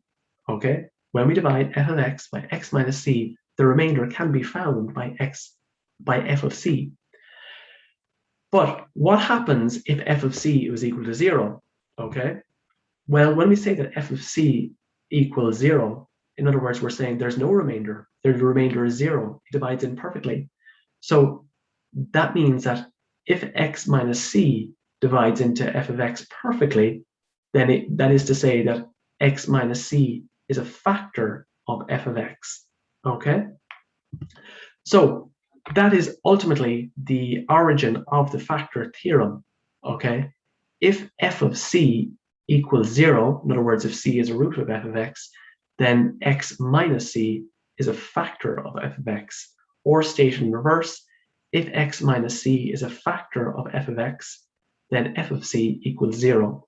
And it's that truth, it's that property that allows us to solve cubic polynomials. It allows us to factorize cubic polynomials. Now, in a slightly more general case, if f over k equals 0, then, if f of k over a is 0, then ax minus k is a factor of f of x, or stated in reverse, if ax minus k is a factor of f of x, then f of k over a is 0. Okay? So what I wanted to do here is just quickly demonstrate that we have an example here from a previous leading cert paper, and f of x is 2x cubed plus 5x squared minus 4x minus 3, where x is a real quantity, and show that x minus 3 is a root of f of x, and find the other two roots. So in order for a quantity, a particular value of x, to be a root of an equation, we have to demonstrate that when we sub in minus 3 for x, that we get 0. Okay, that's the definition of a root. And then we have to find the other two roots. Okay, so what I'm going to do is I'm going to demonstrate that. I'm going to demonstrate that on the whiteboard.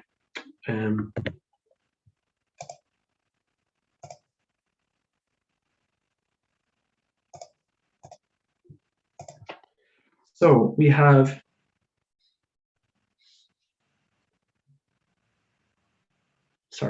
f of x is 2x cubed plus 5x squared minus 4x minus 3. Now, to show that x equals minus 3 is a root. Okay? Or, in other words, to show that f of minus 3 equals 0. Okay? So, we plug in minus 3. So, therefore, we've 2 by minus 3 all to be cubed, plus 5 by minus 3 all to be squared, minus 4 by minus 3, minus 3. So that equals 2 by minus 27, that's minus 54.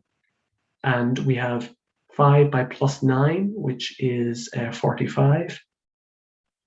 And we have plus 12 minus 3. Okay, so that is 0. You'll find it. So minus 54 plus 45 is minus 9, and then plus 9 is equal to 0. So because we have shown that f of minus 3 equals 0, therefore x equals minus 3 is a root. Okay? Now, this is where now the next thing we have to do is we have to factorize this particular expression up here. Okay? And how do we do that? Well, we do it based on the information we've just learned. Okay, so I'll write out the expression again. F of x is 2x cubed plus 5x squared minus 4x minus 3. Okay, and we know, we've gone to the trouble of proving it, we know that x equals minus 3 is a root. Okay, well, if by the factor theorem, if x equals minus 3 is a root, then x plus 3 is a factor of f of x. In other words, if we chose to divide in x plus 3 into f of x, we would get no remainder. Okay, and in order to find the other two roots, well, we have to do that. Okay, so we have x plus 3. Okay, and I'm going to divide that into 2x cubed plus 5x squared minus 4x minus 3. So divide that in 2x squared, that goes into 2x, so multiply the 2x squared by each of the terms here, and that's plus 6x squared. Okay, and 2x cubed minus 2x cubed is nothing, and 5x squared minus 6x squared is minus x squared. Bring down your 4. Now divide the x into the minus x squared. We have minus x, so we have minus x here. So x minus x by x is minus x squared, minus x by 3 is minus 3x. Okay, now minus x squared minus x squared, that's nothing, and minus 4x minus 3 is minus x. Okay, and bring down your minus 3, and then x into minus x goes minus 1. So minus 1 by x is minus x, and minus 1 by plus 3 is minus 3. So we have minus x minus x, which is 0, and minus 3 minus 3, which is 0. So as expected, we get no remainder. So then f of x then can be factorized as x plus 3 by 2x minus x minus 1. And this can be further simplified as 2x, and that can be, that's x there, that's minus 1, and that's plus 1. So those are the three factors of f of x, okay? But he didn't want the three factors, he wanted all the roots, isn't that right? So this root, x plus 3 being a factor, implies that the first root was minus 3, which we knew already. 2x plus 1 being a factor implies that the root, the corresponding root, is minus a half, and x minus 1 being a factor implies that the third root is plus 1. Okay, so these are the three roots of f of x. So if you were to sub in minus 3 into that, it would equal 0.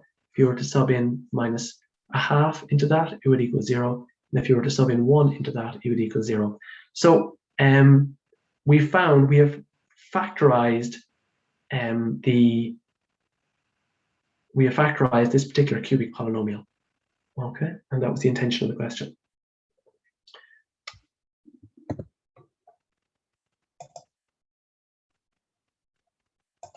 And we have found the roots as well.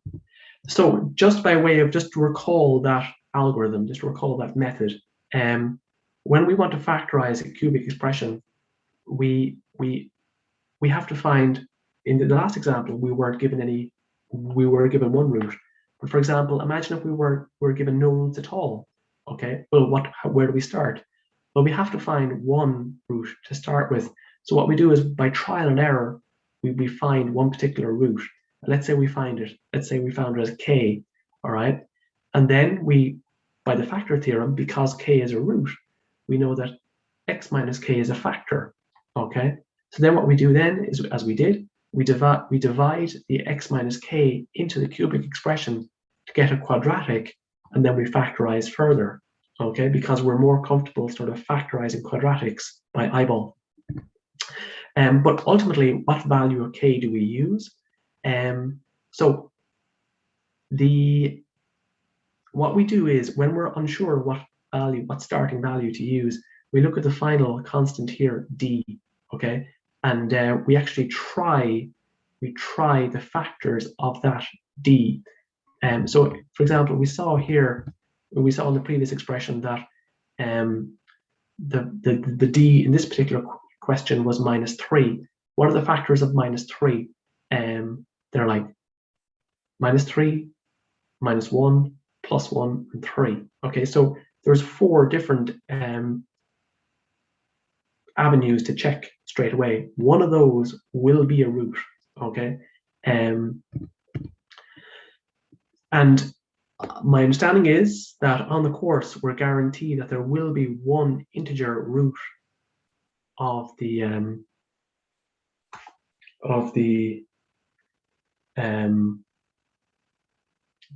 would be one integer root, such that it's relatively straightforward to find. So this just restates what I had on the whiteboard. This was the cubic polynomial, and these are the factors. So you can see that the +3, the -1, and the +1, when multiplied together, they give you a -3 here. Okay.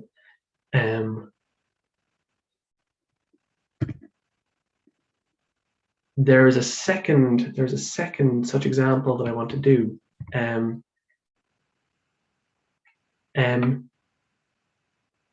Solve the equation x cubed minus 3x squared minus 9x plus 11 equals 0, and write any irrational solution in the form of a plus b root c, where a, b, and c are integers.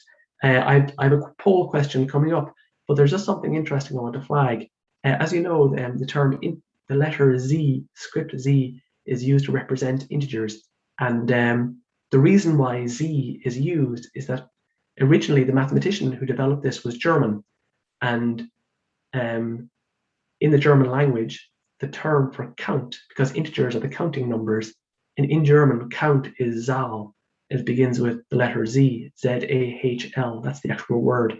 So that's the historical reason why the letter Z is used in mathematics to represent the integer numbers. Okay, it might look a little strange from an English-speaking point of view, but that's the historical linguistic origin of it. Okay, I do have a poll question here. What is the meaning in mathematics of the term irrational? And Eamon there has a poll question on that.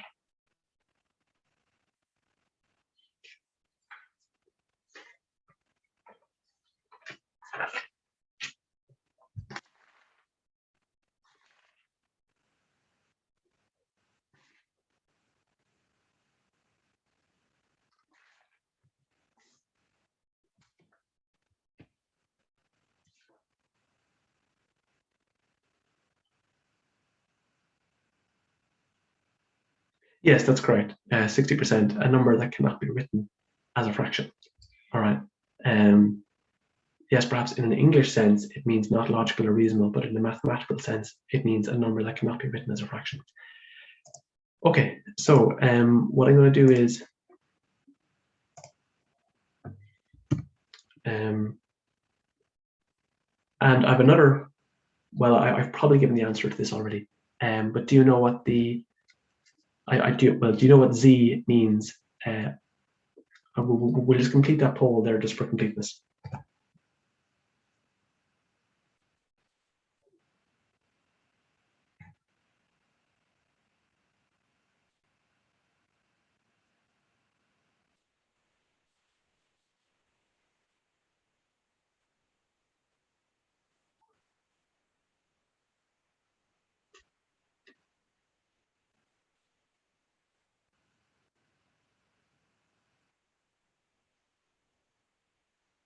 Yes, that's correct. Any negative or positive whole number or zero.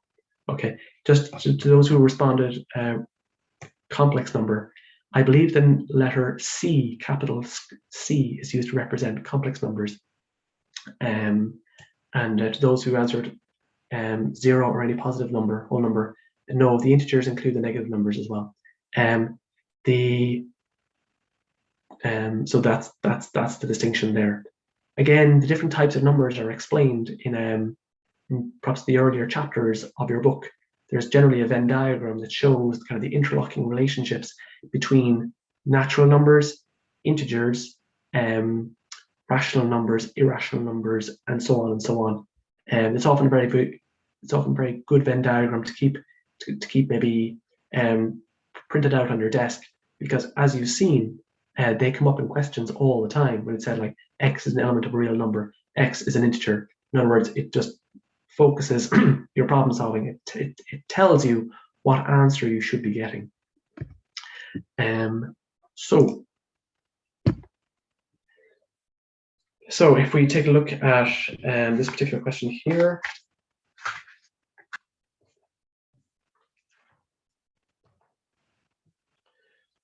So what I'm going to do is I'm going to put that on the board.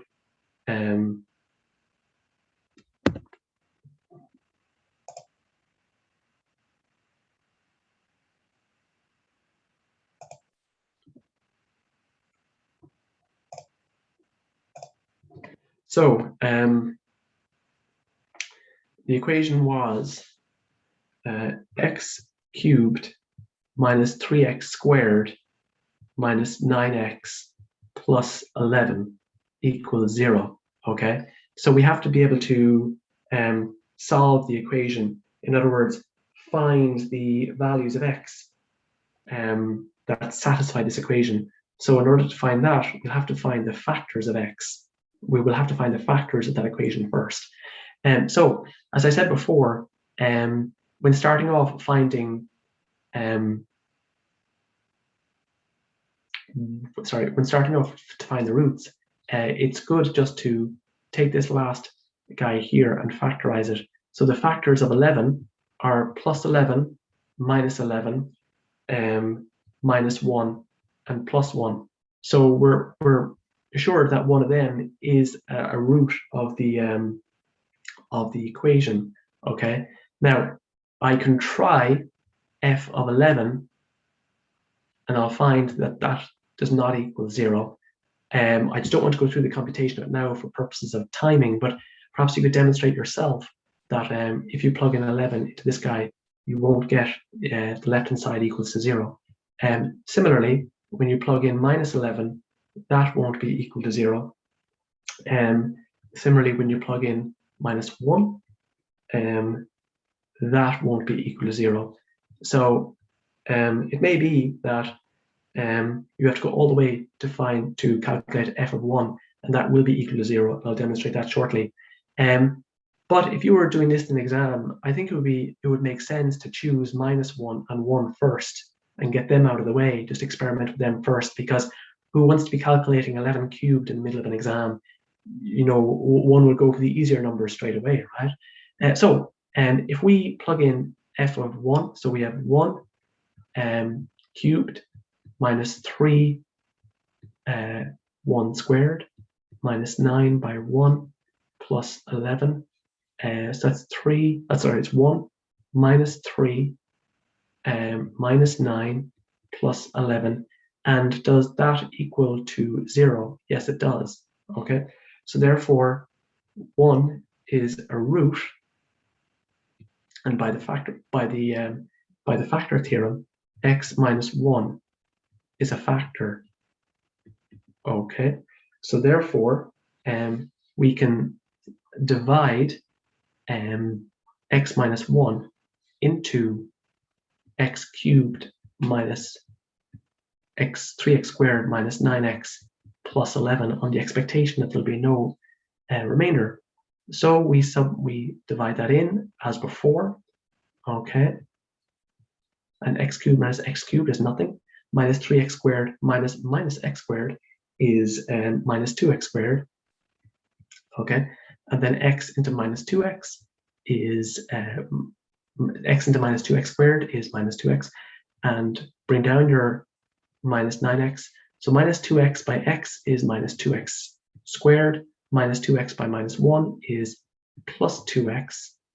And minus 2x squared minus 2x squared is 0. Minus 9 minus 2x is minus 11x.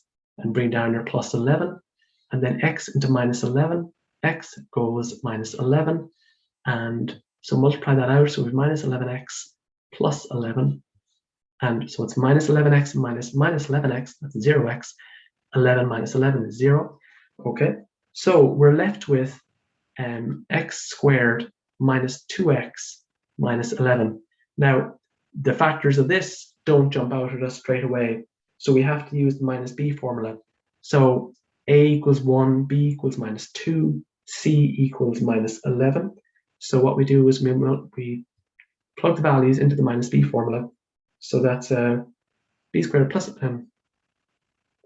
minus b plus or minus the square root of b squared, which is minus 2 squared, which is 4, and minus 4 by a by minus 11 all over 2a, which is 2. So that equals 2 plus or minus the square root of 48 all over 2. Okay, and I'll just bring it up in blue up here. So that's 2 plus or minus, and we can simplify the 48 to be the square root of 4 by the square root of 12, okay, and have that over 2. And then 2 divides into the 2 here, and 4, square root of 4 is 2 anyway, so it's plus or minus the square root of 12. And that can be further simplified to plus or minus the square root of 4 by the square root of 3. That's 1 plus or minus 2 by the square root of 3. Okay, so the question was to find the to solve the equation. So these are the values of x that solve that particular equation, and 1. All right. And we've expressed the one with the square root in the form that he requested. And a and b are integers.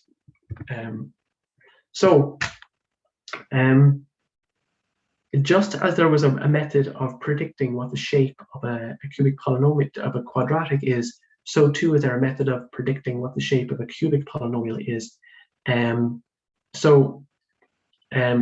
The different types of roots that the cubic polynomial can have. It can have 3 distinct real roots. It can have.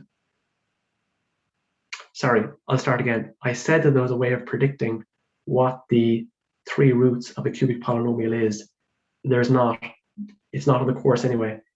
There is a discriminant for cubic polynomials, but it's not on the course. Suffice to say that a cubic polynomial can have 3 real roots. It can have 3 real roots, 2 of which are repeated, and it could have 1 real and 2 imaginary roots. Okay, I don't believe there's a way of predicting what they'll be, but just to give you an example of what those graphs look like, if we go back to the whiteboard,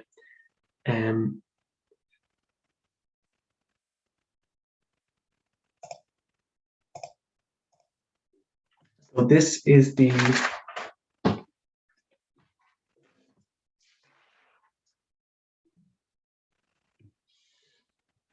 this is our xy plane here. This is an example of a cubic polynomial with 3 real roots because it hits the x-axis at 3 locations. This is an example of a cubic polynomial with 3 real roots, 2 of which are repeated. Okay, so it hits the graph at one point there and another point there. So the repeated roots are those ones here on the right hand side.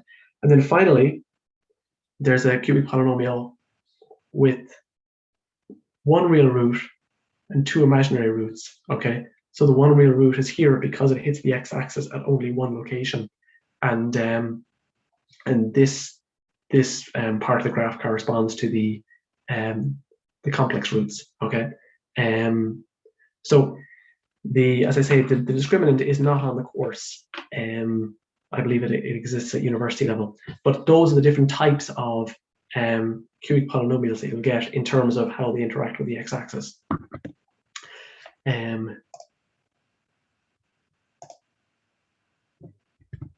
So there is one final question here I wanted to do. The graph of a cubic polynomial f of x cuts the x-axis at x minus 3, x minus 1, and x minus 2, and the x-axis at 0, comma minus 6 is shown, and verify that f of x can be written as x cubed plus 2x squared minus 5x minus 6. So if it cuts the x-axis, this just reiterates a few points that I've made, in a previous slide.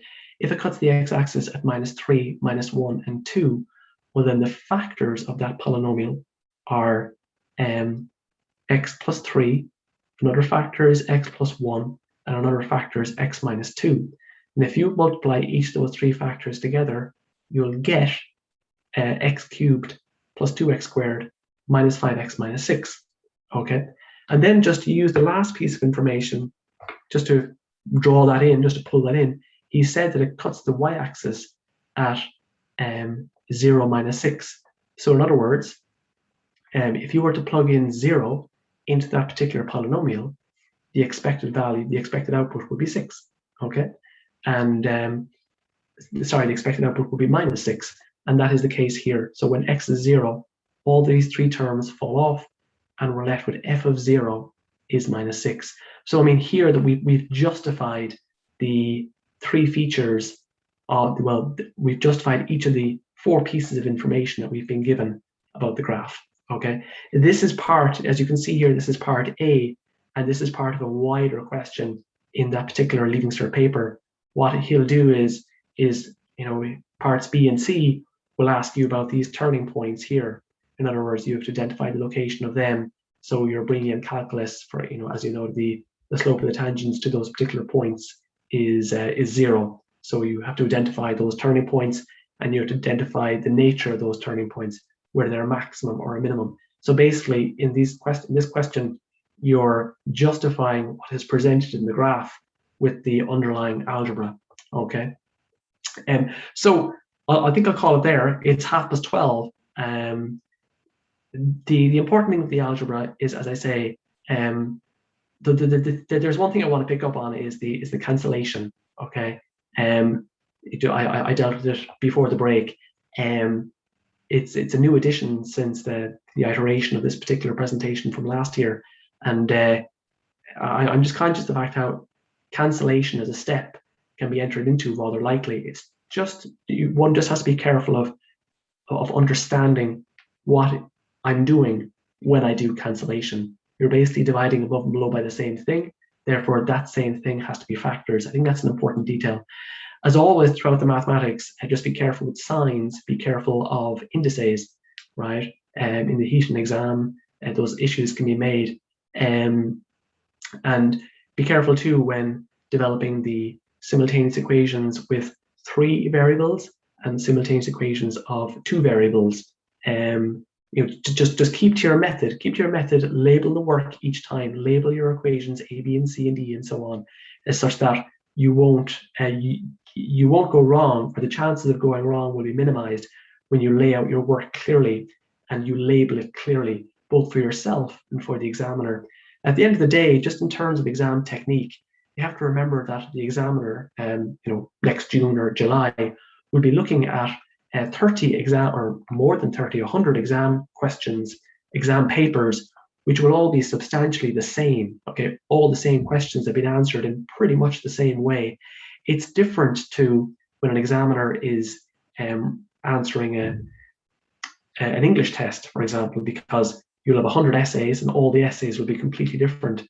But in a maths exam, all of the scripts presented by students would be very similar. So it's up to you to ensure that the writing that you have done is clear, it's well laid out, not cluttered, and that you're leading the examiner through your work in a sort of a step-by-step fashion. Hence, make sure it's labeled, use red pen when required just to label your work and so on.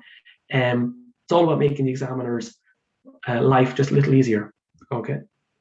And just making sure that your script is easy to read. That's an important exam technique from a sort of a practical point of view. Okay. So that's it from me, Eamon. Thank you very much for listening. Thank you for taking part in the polls, and thank you to the CEIA for the opportunity to present once again.